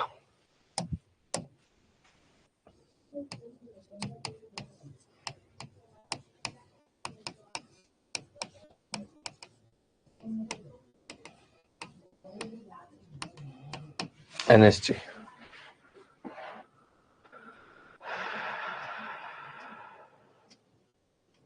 હા, ખુશી થવાની કહી શકાય. ઓકે, આ જે છે ને એનએસજી, એ એનએસજી નું વાસ્તવિક નામ છે આવડું આ નેશનલ સિક્યુરિટી ગાર્ડ, પણ અંદરો અંદર એને શું કહેવાય ખબર? અંદરો અંદર એને શું કહેવાય ખબર? નેવર સે ગીવ અપ. નેવર સે give up. NSG. Okay, never એટલે નહીં, સે એટલે બોલવું, ગીવ અપ એટલે કે અમે નહીં કરી શકીએ એવું તો એનામાં કોઈ દી આવે જ નહીં. અમે નહીં કરી શકીએ એવું તો એનામાં કોઈ દી આવે જ નહીં. થઈ જ જશે. કેટલા આતંકવાદી છે? 50 છે. ઓકે, હાલો વાત પૂરી. 2 કલાક આપો ખાલી, અને 2 કલાકમાં ખેલ ખતમ. હમણાં 5 વર્ષનું જ આમનો કાર્યકાળ હોય. 5 વર્ષ પછી એ રિટાયર્ડ થઈ જાય. વધારે નોકરી એમની હોય નહીં. એમની પાસે એની ટાઈમ હથિયારો હોય, બરોબર છે. ગ્લોક 17 પિસ્ટલ હોય, પછી 551 એસોલ્ટ રાઇફલ હોય, પછી બરેટા હોય, બરેટા આવે લાંબી 70-90 mm ની, બરોબર છે. ને પછી ફ્રાન્સિસ SPS રાઇફલ હોય, શોર્ટ ગન હોય, નાની બંદૂકડી હોય, બરોબર છે. આવા 6-7 હથિયાર એની પાસે ગમે ત્યારે હોય. જરૂર પડે એટલે ઈ આપણને એમ લાગે કે બૂથની વાધરી બાંધવા હેઠે બેઠા હોય. હા, વાધરી બાંધવા ન બેઠા હોય, ત્યાંથી હથિયાર કાઢ ઓકે, હથિયાર કાઢતા હોય, બરોબર છે. હા,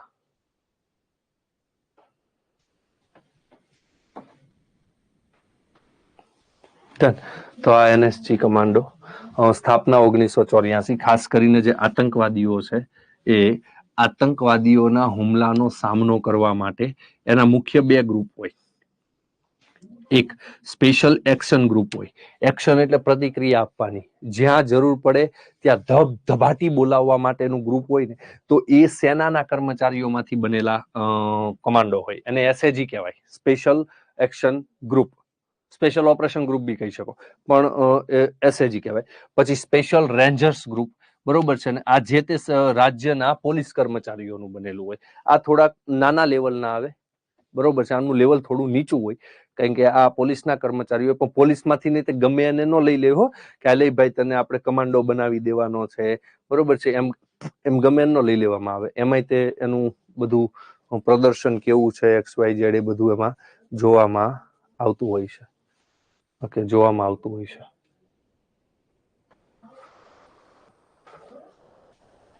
ઓકે, મોટા ભાગે સેનામાંથી જ લેવામાં આવે.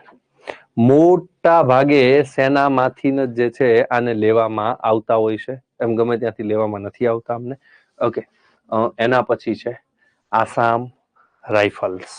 ચલો, આમાં આઈડિયા આવી ગયો કમ્પ્લીટ? કોમેન્ટ કરી દો એકવાર. એક જ મિનિટ મિત્રો, એકેડેમીમાંથી નથી.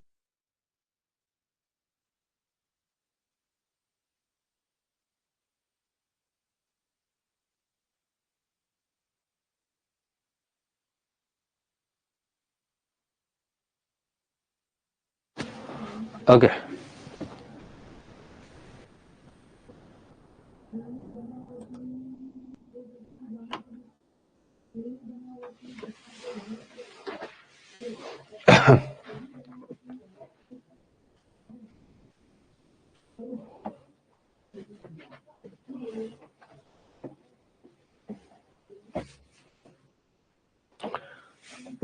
એક બેન છે ને, એ લેક્ચર શરૂ થયો ને ત્યારના કોમેન્ટ ઉપર કોમેન્ટ કરે છે કે તમારો અવાજ કપાય છે, તમારો અવાજ કપાય છે, તમારો અવાજ કપાય છે. મને ખબર છે વાસ્તવિકતામાં તમે શું કામ કોમેન્ટ કરો છો. તમે મારો રિપ્લાય લેવા માટે કોમેન્ટ કરો છો કે હું તમારું નામ લઈને રિપ્લાય લઉં. નામ નહીં લઉં બેન, બરોબર. અને તમારે એક વિદ્યાર્થી તરીકે એટલો મગજ હાલવો જોઈએ તમારો, બરોબર છે, કે 1/2 કલાકથી કન્ટિન્યુ ભણાવું છું. અવાજ કપાતો હોય ને તો બધાની કોમેન્ટો આવવા માંડી હોય ને તો હું એટલું ભણાવી ન એક હોય કન્ટિન્યુ, બરોબર છે. એટલે શાંતિથી બહાર જાઓ અને એપ્લિકેશનને રિફ્રેશ કરીને પાછા અંદર આવો. ભણવું હોય તો, ન ભણવું હોય તો બંધ કરી દો, બરોબર છે. હા, હું તમને તમારી કાયમ કોમેન્ટ હું જોઉં જ છું. તમ તારે હવે જો અવાજ કપાણો હશે તો તમે, હું તમને જે કીધું તમે સાંભળ્યા નહીં હોવ.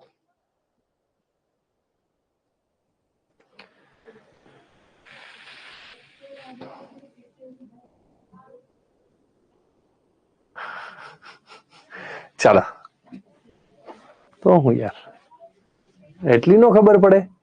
હવા કલાકથી અવાજ કપાતો હોય તો સાહેબને ખબર નથી, એનો મતલબ કોઈ નહીં કપાતો હોય, મારે એકને કપાતો હોય તો મારે શાંતિથી બહાર જઈને રિફ્રેશ કરીને પાછું અંદર વી આવે.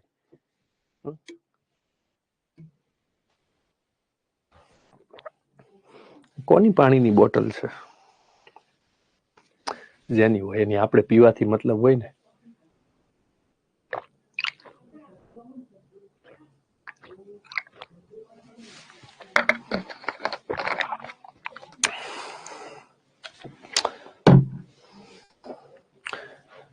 કઈ વાંધો નહીં બેન, બહાર જાઓ, રિફ્રેશ કરીને પાછા અંદર આવો,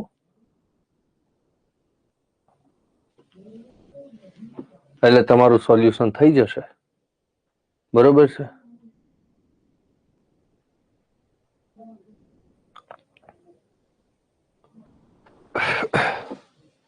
ના, એ તો આપણે જે આર્મીમાં હોય ને સોલંકી, એ લોકોને તેમના કાર્યના આધાર ઉપર એની અંદર જે છે એ લેવામાં આવતા હોય છે.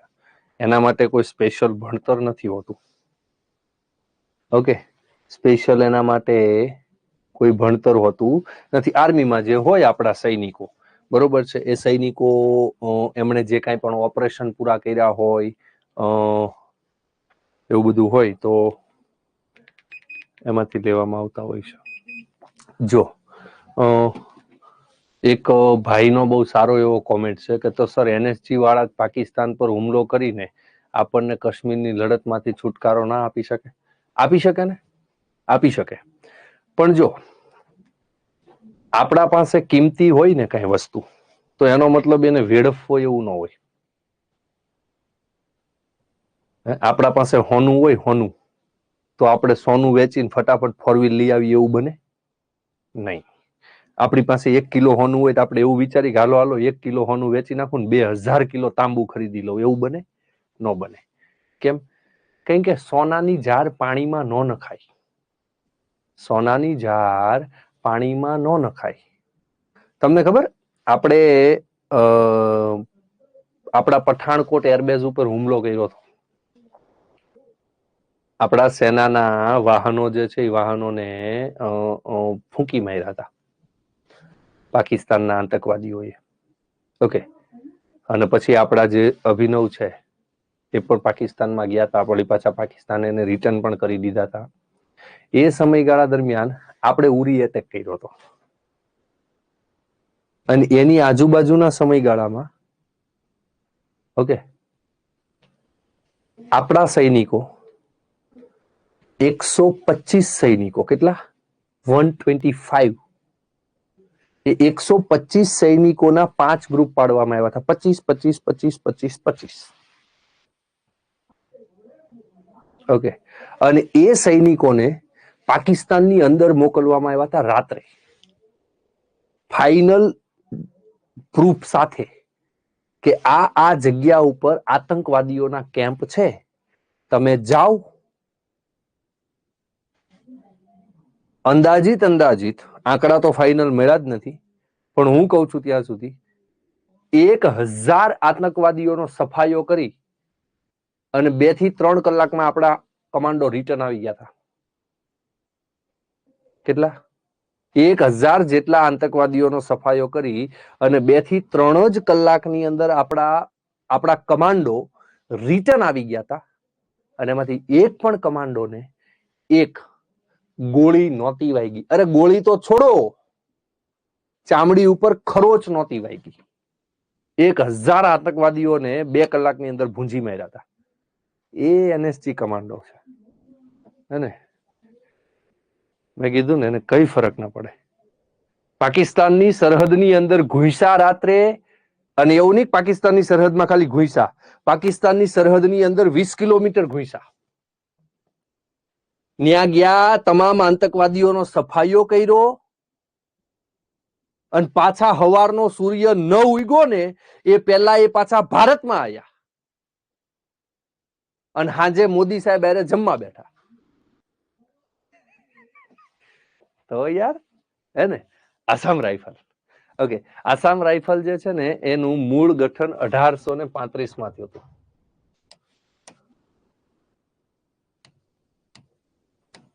આસામ રાઇફલનું મૂળ ગઠન જે છે એ 1835 માં થયું હતું. ના હોય, ઓકે, અંજલિબેન ના હોય, હો, યસ. અને આનું જે તે સમયે નામ, આનું જે ત્યારે જે આમનું નામ પાડ્યું હતું એ કછાર લેવી હતું. શું હતું ભાઈ? કછાર લેવી. સાહેબ આવું કેવું નામ? એ ત્યાંની સ્થાનિક ભાષામાં નામ છે આનું. ત્યારે આનું કાર્ય જે છે એ ત્યારે આનું કાર્ય કઈ સરહદની સુરક્ષા કરવાનું નહોતું. ત્યારે આનું કાર્ય સરહદની સુરક્ષા કરવાનું નહોતું. તો ત્યારે સાહેબ આનું કાર્ય શું હતું? તો આદિવાસી સમુદાયથી, મતલબ આદિવાસી આદિજાતિ આદિજાતિ જન સમુદાયથી બ્રિટિશરો ની રક્ષા કરવાનું કાર્ય.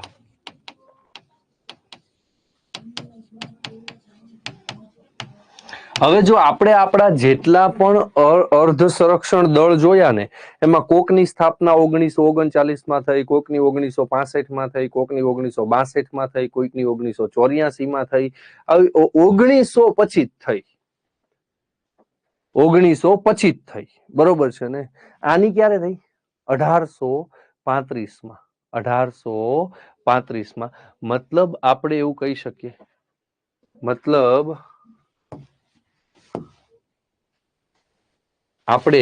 એવું કહી શકીએ, કે દેશનું સૌથી જૂનું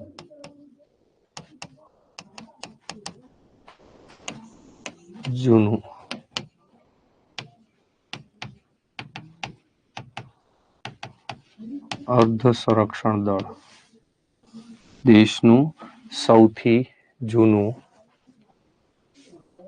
અર્ધ સંરક્ષણ દળ છે. Okay, yes. 1971 માં આ જે આસામ રાઇફલ એવું નામ જે છે ને એ ક્યારે રાખવામાં આવ્યું? તો સાહેબ 1971 ના વર્ષે. ક્યારે રાખવામાં આવ્યું ભાઈ? 1971 ના વર્ષે. આ ધ્યાનમાં રાખજો, બરોબર છે ને? એને છે ને પર્વતીય વિસ્તારના લોકોના મિત્ર એવા નામથી પણ ઓળખવામાં આવે છે. કયા નામથી ઓળખવામાં આવે? પર્વતીય પ્રદેશના લોકોના મિત્ર એવા નામથી ઓળખવામાં આવે છે આસામ રાઇફલ. 1835 ના વર્ષે સ્થાપના થઈ, એટલે દેશનું સૌથી જૂનું અર્ધ સંરક્ષણ દળ છે. પૂર્વોત્તર ભારતમાં મ્યાનમાર અને ચીન સરહદ પર કાર્યરત છે. જો આ વિસ્તારનું આપણે જોવા જઈએ ને તો અહીંયા પર જે છે એ સિક્કિમનો પ્રદેશ છે. કયો છે આ? સિક્કિમનો પ્રદેશ છે. અહીંયા પર આપણો અરુણાચલ પ્રદેશનો વિસ્તાર છે. આ પૂર્વોત્તર ભારતનો નકશો હું તમને ડ્રો કરીને બતાવું છું, બરોબર છે ને? યસ, આવી રીતના આ બાંગ્લાદેશનો વિસ્તાર છે. આ બાંગ્લાદેશનો વિસ્તાર છે. અહીંયા પર આ મ્યાનમારનો વિસ્તાર છે. ઓકે, આ જે છે આ અરુણાચલ પ્રદેશ છે, આ નાગાલેન્ડ છે, આ મણિપુર છે અને આ મિઝોરમ છે. તો અરુણાચલ પ્રદેશ, નાગાલેન્ડ, મણિપુર, મિઝોરમ અને અહીંયાથી આ ચાઇના છે. આ ચીનનો પ્રદેશ છે, બરોબર. આ ભૂટાન છે. તો આ વિસ્તાર તમને જે દેખાઈ રહ્યો છે, આ પ્રદેશ ઉપર સુરક્ષાની જવાબદારી કોની છે? આસામ રાઇફલની છે. આ પ્રદેશ ઉપર.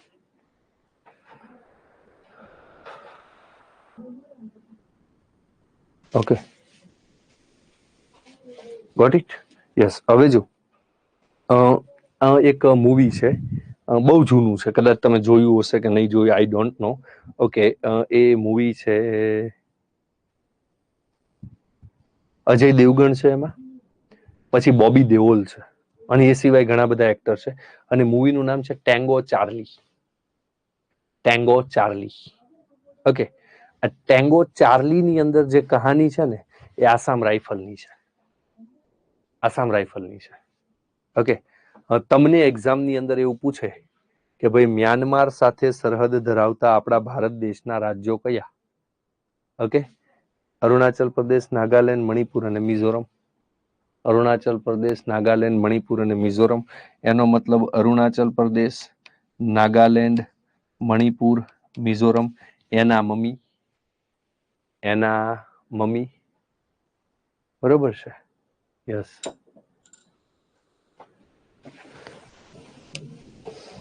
એના મમ્મી એટલે અરુણાચલ પ્રદેશ, નાગાલેન્ડ, મણિપુર ને મિઝોરમ.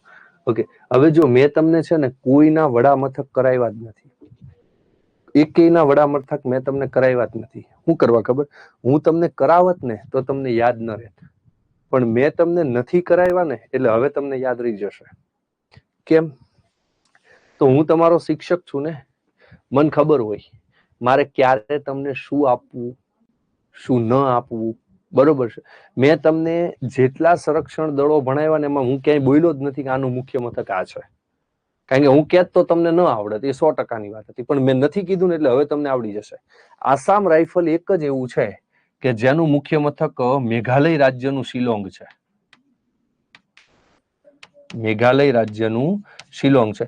બાકી બધા જ અર્ધ સંરક્ષણ દળના વડા મથક દિલ્હી છે. બધાના દિલ્હી જ છે. જોવાય જોઈ લ્યો. જો આનું દિલ્હી, બરોબર છે? આનું દિલ્હી, બરોબર છે? સીઆરપીએફ નું દિલ્હી, આઈટીબીપી નું દિલ્હી, બરોબર છે? પછી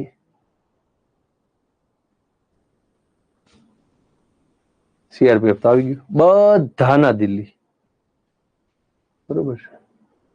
કોઈ ટેન્શન જ નહીં. જીવનમાં કોઈ ટેન્શન જ નહીં લેવાનું ભાઈ. ઓકે, હા. હે 5 વાગે ને માથું મારું દુખે, તો એમાં હું શું કરું? હે આ ભાઈ બંધોએ લતે લગાડ્યો રે, મધુરો દારૂડો મેં કેસે. હે ને? સર એકવાર Indian map and world map કરાવજો. ઓકે, છેલ્લે કરાવી દઈશ, છેલ્લે કરાવી દઈશ. ચાલો ડન. બસ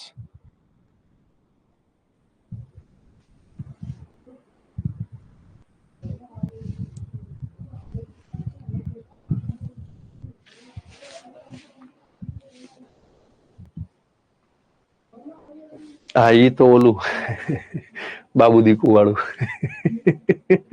ઓલી વચ્ચે રીલ્સ નથી આવતી, બાબુ બાબુ બહુ પ્યાર કરું. આજે એક છોકરો, ઈ મારો બેટો ક્લાસમાં ગાતો હતો, બાબુ બાબુ બહુ પ્યાર કરું. હું સાંભળી ગયો. તો અહીંયા આવી આખું ગા. એ કે સાહેબ આખું નથી આવડતું. ન આવડતું હોય ન ગાતા હોય તો આમ આવે સાંભળ, બાબુ બાબુ મેં તો બહુ પ્યાર કરું. એ ચાલ જૂઠ બોલે નાગણસી તું, નિબી યાળી હરકતો મેં ઘણી આગે છે તું. ના ના, બાબુ બાબુ બહુ પ્યાર કરું. યસ, પરમાર રશ્મિબેન.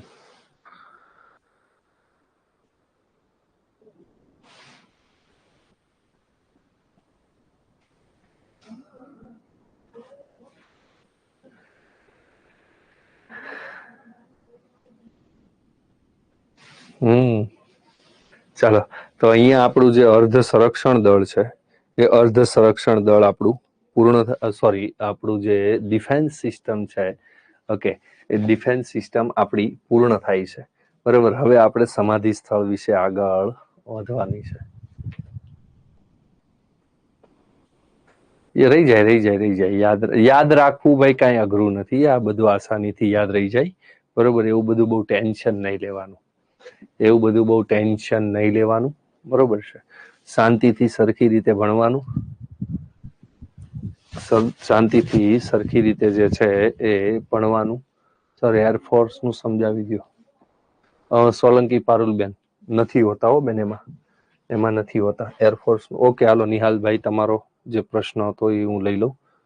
શું છે એરફોર્સ નું? શું સમજવાનું હતું? કમાન્ડો ને, કમાન્ડ ને.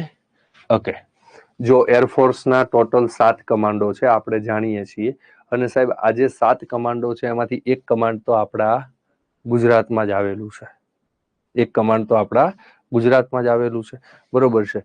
એ સિવાય ભારત દેશ જે છે, બરોબર છે, આ આપણો ભારત દેશ, રેડ મેપ કદાચ તમને નહીં પણ દેખાય એવું બની શકે, તો આ આપણો ભારત દેશ છે, બરોબર છે. અને દિશાઓ વિશે તો આપણને ખબર જ છે કે સાહેબ આ ઉત્તર દિશા છે, આ દક્ષિણ દિશા છે, આ પૂર્વ દિશા છે અને આ પશ્ચિમ દિશા છે. હવે અહીંયા પર જોઈએ, અહીંયા શું કીધું કે ભાઈ પૂર્વ કમાન્ડ શિલોંગમાં છે, તો શિલોંગ અહીંયા આવ્યું મેઘાલયમાં, તો આ પૂર્વ દિશા થઈ, બરોબર છે ને. પશ્ચિમ કમાન્ડ નવી દિલ્હીમાં છે, નવી દિલ્હી અહીંયા આવ્યું, અહીંયા આવ્યું. હવે એમ નહીં કહેતા સાહેબ આ તો ઉત્તર દિશા થાય ને, આવી રીતના ડિવાઈડ કરવામાં આવતા હોય છે. તો આ પૂર્વ તો આ લીટીની આ બાજુ પશ્ચિમે થઈ ને, મધ્ય કમાન્ડ અલ્હાબાદમાં આવ્યું, અલ્હાબાદ અહીંયા આવ્યું, અહીંયા આવ્યું, તો આ મધ્યનો ભાગ થયો ભારતનો. દક્ષિણ કમાન્ડ તિરુવનંતપુરમમાં આવ્યું, અહીંયા પર તમિલનાડુના પાસે. ટ્રેનિંગ કમાન્ડ બેંગ્લોરમાં છે, મેન્ટેનન્સ કમાન્ડ નાગપુરમાં છે. ઇન્ડિયન મેપ યાદ રાખવાની તો કોઈ શોર્ટકટ ટ્રીક નથી, પણ તમારે ઇન્ડિયન મેપને યાદ રાખવો હોય તો મેં તમને એક વખત કીધું હતું, બરોબર છે, કે તમે જે છે એ બોર્ડર ચાલો લાઈક ધેટ, કે જો આ રીતના,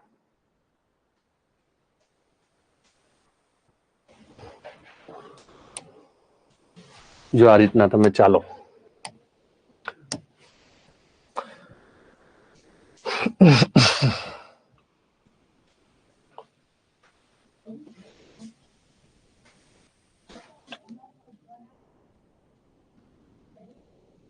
सारे जहां से अच्छा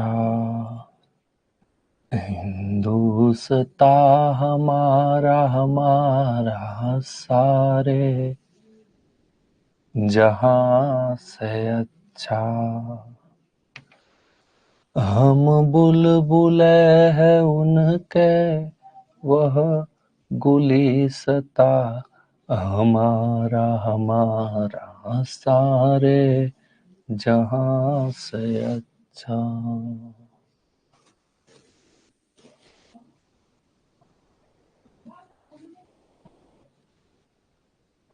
सरफरोशी की तमन्ना अब हमारे दिल में है, देखना है जोर कितना बाजू ए कातिल में है.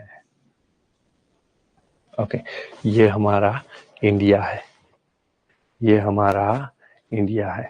ओके, કમ્પ્લેટ જ દોરાણું છે મારા હિસાબે તો. ઓકે, હવે જો આમાં છે ને હું વિદ્યાર્થીઓને કહેતો રહેતો હોઉં છું, પહેલા તમારે બોર્ડર કવર કરવાની, પહેલા તમારે બોર્ડર કવર કરવાની. બોર્ડર તમે કવર કરશો ને એટલે તમને ખ્યાલ આવશે. અહીંયા પર ગુજરાત રાજ્ય છે, આ રાજસ્થાન રાજ્ય છે, આ પંજાબ રાજ્ય છે, આ જમ્મુ કાશ્મીર છે, આ લદ્દાખ છે, આ હિમાચલ પ્રદેશ છે, આ ઉત્તરાખંડ છે, આ ઉત્તર પ્રદેશ છે, આ બિહાર છે. ઓકે, આ સિક્કિમ છે, સિક્કિમ, આ અરુણાચલ પ્રદેશ છે, આ નાગાલેન્ડ છે, આ મણિપુર છે, આ મિઝોરમ છે. ઓકે, આ ત્રિપુરા છે, આ મેઘાલય છે, આ આસામ છે, અને બહાર આવો એટલે આ પશ્ચિમ બંગાળ છે. આ આખી બોર્ડર ક્લિયર થઈ ગઈ, આખી બોર્ડર ક્લિયર થઈ ગઈ. જો આખી બોર્ડર આવી ગઈ. ઓકે, હવે જો આને તમે વર્લ્ડ મેપમાં કન્વર્ટ કરો, તો વર્લ્ડ મેપમાં કન્વર્ટ કરવા માટે મારે થોડુંક આને જે છે એ નાનું કરવું પડશે, બીજું કઈ નથી.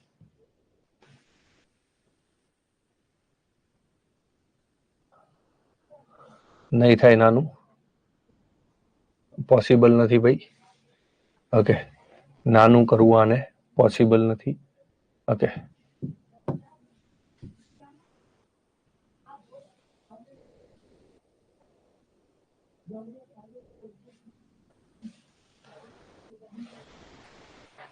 નકશો તૂટી જાય છે, હું નાનું કરવા જાઉં છું ત્યાં, બરોબર છે, કાંઈ વાંધો નહીં, હું અહીંયાથી જ મારા રીતે જે છે એ કરી દઉં છું તમને. ઓકે, ડબલ જોઈન્ટ માર્યા નકશામાં આપણે, એટલા માટે. હવે જો આને તમારે વર્લ્ડ મેપમાં કન્વર્ટ કરવો હોય ને, એશિયાના મેપની અંદર ખાસ કરીને, તો આવી રીતના તમે આ પાકિસ્તાન કરી શકો, આવી રીતના અહીંયાથી અફઘાનિસ્તાન છે, પછી આવી રીતના અહીંયાથી જે છે આ ચાઇનાનો પ્રદેશ છે. કયો પ્રદેશ છે? આ ચાઇનાનો પ્રદેશ છે. આવી રીતના આ અહીંયાથી આ મ્યાનમારનો પ્રદેશ છે, આ नेपाल છે, અને આ ભૂટાન છે. ओके, और इधर श्रीलंका है, इधर श्रीलंका है। ओके, आ अपनी आजूबाजूना पाड़ोशी देशों આવી ગયા, આજુબાજુના પાડોશી દેશો આવી ગયા। આ પાકિસ્તાન આવી ગયું, આ અફઘાનિસ્તાન આવી ગયું, આ ચીન આવી ગયું, આ નેપાળ આવી ગયું, આ ભૂટાન આવી ગયું, આ મ્યાનમાર આવી ગયું અને આ શ્રીલંકા આવી ગયું। જો કે શ્રીલંકા સાથે આપણે કઈ જમીની સરહદ ધરાવતા નથી।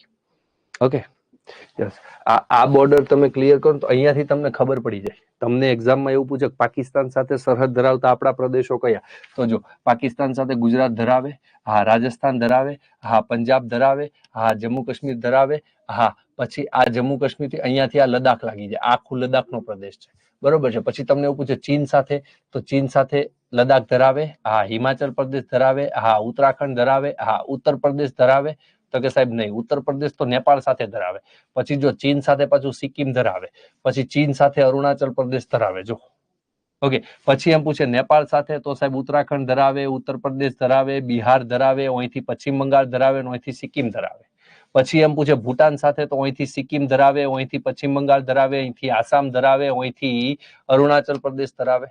પછી પૂછે મ્યાનમાર સાથે, તો કે ભાઈ અરુણાચલ પ્રદેશ, નાગાલેન્ડ, મણિપુર ને મિઝોરમ, મતલબ એના મમ્મી, બરોબર છે ને। આ બાંગ્લાદેશ છે, આ બાંગ્લાદેશનો પ્રદેશ છે, બરોબર છે। તો બાંગ્લાદેશ સાથે સરહદ કોણ ધરાવે, તો જો અહીંથી પશ્ચિમ બંગાળ ધરાવે, હા અહીંથી આસામ ધરાવે, હા અહીંથી મેઘાલય ધરાવે, હા અહીંથી ત્રિપુરા ધરાવે, હા અહીંથી મિઝોરમ ધરાવે। હા પૂરું થઈ ગયું। ઓકે, આ વિડીયો જોઈને લખજો મસ્ત રીતે, તો તમને આઈડિયા આવશે। પછી પાછું નીચે આવતું હોય, આ બોર્ડર ક્રિએટ કરવી હોય તો સાહેબ અહીંયા પર મહારાષ્ટ્ર લખો, અહીંયા પર આ ગોવા લખો, આ કર્ણાટક લખો, આ કેરળ લખો, આ તમિલનાડુ લખો, આ આંધ્રપ્રદેશ લખો, આને આ ઓડિશા લખો। ઓકે, પંજાબની બાજુમાં જગ્યા પડી તો ત્યાં હરિયાણા લખો, ગુજરાતની બાજુમાં જગ્યા પડી તો મધ્યપ્રદેશ લખો, અહીંયા નીચે છત્તીસગઢ લખો, અહીંયા પર ઝારખંડ લખો અને અહીંયા પર તેલંગાણા લખો। ગણવા હોય તો ગણી લો, 28 રાજ્ય થઈ ગયા હશે, 28 રાજ્ય થઈ ગયા હશે, ગણવા હોય તો ગણી લો, બરોબર છે। આ રીતના નકશો યાદ રાખવાનો હોય, આમાં કઈ નકશામાં કઈ બીજું કઈ અઘરું કઈ છે જ નહીં ભાઈ, અઘરું કઈ છે નહીં, બરોબર છે। હા, બાબુ મેં તો બહુ પ્યાર કરું। 7 સિસ્ટર યાદ રાખવાની ટ્રીક, 7 સિસ્ટર માં ભાઈ અહીંયા એના મમ્મી, પછી આ 3 તો યાદ રહી ને। હવે ભારતના 3 રાજ્યના નામ આપણને ન આવડતા હોય તો આપણી નાગરિકતા ઉપર શંકા જાય। મને પહેલી વસ્તુ તો એ જ એક નફરત આવે, વિદ્યાર્થી એમ કહે ને કે સાહેબ ઓલું રાજ્ય યાદ નથી રહેતું, મને એમ થાય કે આપણે ભારતના નાગરિક છીએ, અને ભારત કઈ રશિયા જેવડો નથી, રશિયા જેવડો તો આપણે શું કરત? રશિયા કેવડું છે ખબર? 5 ભારત થાય ને એવડું રશિયા છે। આ એક ભારત છે ને, આવા 5 ભારત થાય ને એવડું રશિયા છે। હવે એમાં આપણને રાજ્ય યાદ ન રહેતા હોય તો આપણી નાગરિકતા ઉપર શંકા જાય આપણને। અમનસિંહ રાઠોડ, એ તો મને આઈડિયા નહીં ભાઈ, એ તમારે એકેડેમીમાં કોલ કરીને પૂછવું પડશે, એકેડેમીમાં કોલ કરીને તમારે પૂછવું પડશે, મને આઈડિયા નહીં એ બાબતનો। હા ભાવિની વસિયર। પછી એક કોઈક વિદ્યાર્થીનો પ્રશ્ન હતો, કોઈક સવાણી કરીને કોઈક વિદ્યાર્થી હતા, ભાઈ કોણ હતા સવાણી? એક વખત ફરીથી તમારો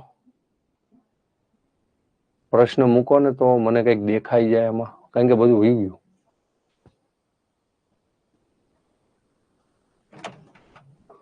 સવાણી કોઈક હતા,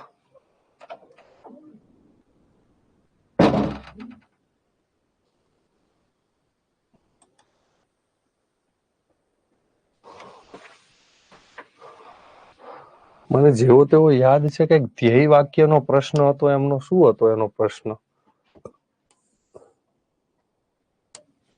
એનએસજી નું ધ્યેય વાક્ય તમે પૂછ્યું હતું?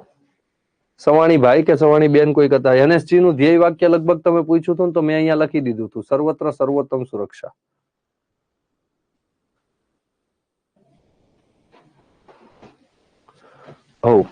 મેં લખી દીધું હતું સર્વત્ર, હા એને આતંકવાદી જ કહેવાય ને બેટા, રાધિકા એને આતંકવાદી જ કહેવાય. દેશને નુકસાન પહોંચાડવાનું કાર્ય કરે એ બધા આતંકવાદી, બધા આતંકવાદી ગમે એવું હોય. ઓકે ચાલો.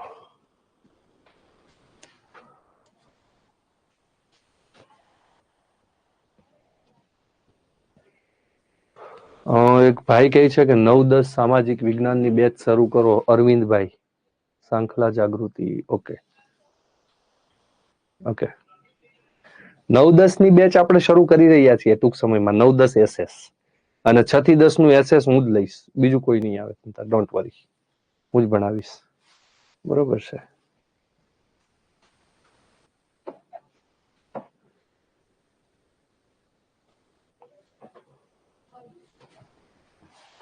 હા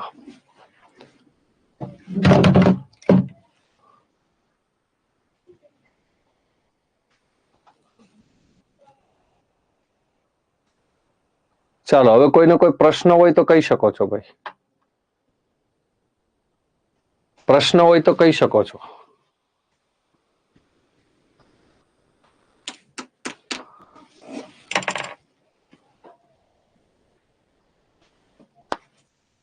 આ તો પાછા બીજા નવાય પાછા એડ થાય ને. યાસ્મીન ભટ્ટી નવાય પાછા એડ થાય ને. કઈ એવું થોડું હોય કે શ્લોક પંડ્યાભાઈ. ઓકે એવું છે. ઓકે એવું છે, જોઈ લઈશ. ચાલો, અને બાકી હશે તો આવી જશે તમ તાર. Don't worry. શ્લોક પંડ્યાભાઈ, ડોન્ટ વરી.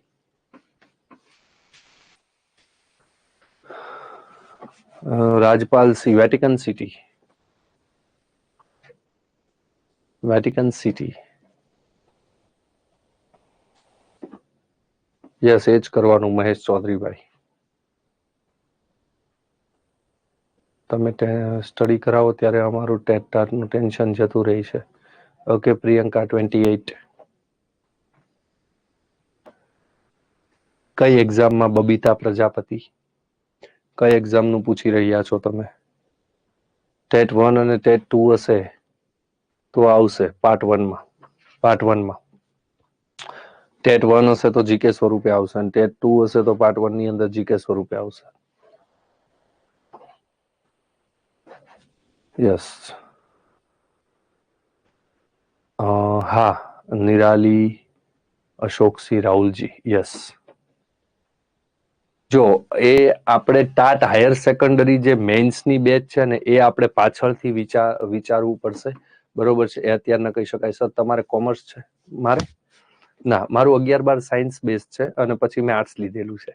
મારા અભ્યાસને તમને ઓળખી શકો, રહેવા દો એને. મને બધા વિષય આવે. બાયોલોજી ભણાવી દઉં છું, ફિઝિક્સ ને કેમેસ્ટ્રી તો ભણાવી દઉં. આપણે એવું કઈ નથી. ઓકે 100%. ચૌહાણ સુનિલભાઈ, હું એ તમારી વાતને ધ્યાનમાં લઈશ. ઓકે હા, પ્રિયંકા 28.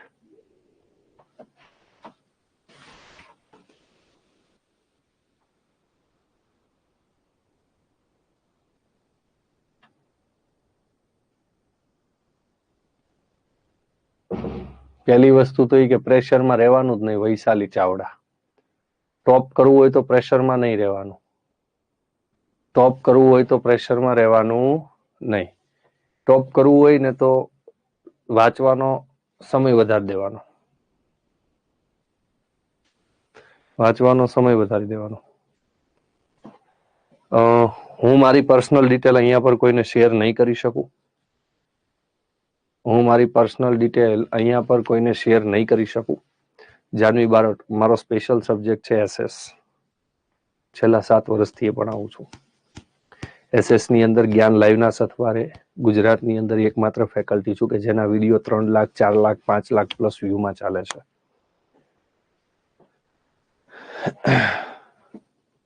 ઓકે નિરાલીબેન. ઓકે ચાલો ડન. તો આજના લેક્ચરને બેટા આપણે અહીંયા પર ખતમ કરીએ. ફરી આપણે આવતીકાલના લેક્ચરની અંદર મળીશું. ત્યાં સુધી આપ સર્વેને આજે મજા આવી હો લેક્ચરમાં. આજે મજા આવી લેક્ચરમાં. મને બહુ મજા આવી. તમને આવી જશે નો ડાઉટ. ઓકે તો આજના લેક્ચરમાં આપણે અને જેને જેને એસએસ જોવું હોય સોમવારે યુટ્યુબમાં લેક્ચર આપણે શરૂ કરીએ છીએ, ડેમો લેક્ચર ટાઈપ છે, આવજો જોવા. એસએસ ની શું મોજ હોય ને એ હું બતાવીશ તમને. કોઈને એવું લાગતું હોય ને કે સાહેબ જિંદગીની અંદર મને કદાચ ને એસએસ ના ભગવાન આવીને એસએસ સમજાવે તો એ મન ન આવડે, એ એક લેક્ચર ખાલી પૂરા કોન્સન્ટ્રેશન સાથે જય સાહિર સરનો ભણી જવાનો, બરોબર. અને પછી જો તમને એસએસ ન આવડે ને તો હું કોઈ દિવસ નહીં કહું મારા લેક્ચરમાં આવજો, બરોબર છે. ઓકે, ટાઈમનું એ બધું જ્ઞાન લાઈવ શિક્ષણની ચેનલ ઉપર મુકાઈ જશે, જોઈ લેજો એમાં. ઓકે, ચાલો મિત્રો, જય હિન્દ, જય ભારત, ભારત માતા કી જય.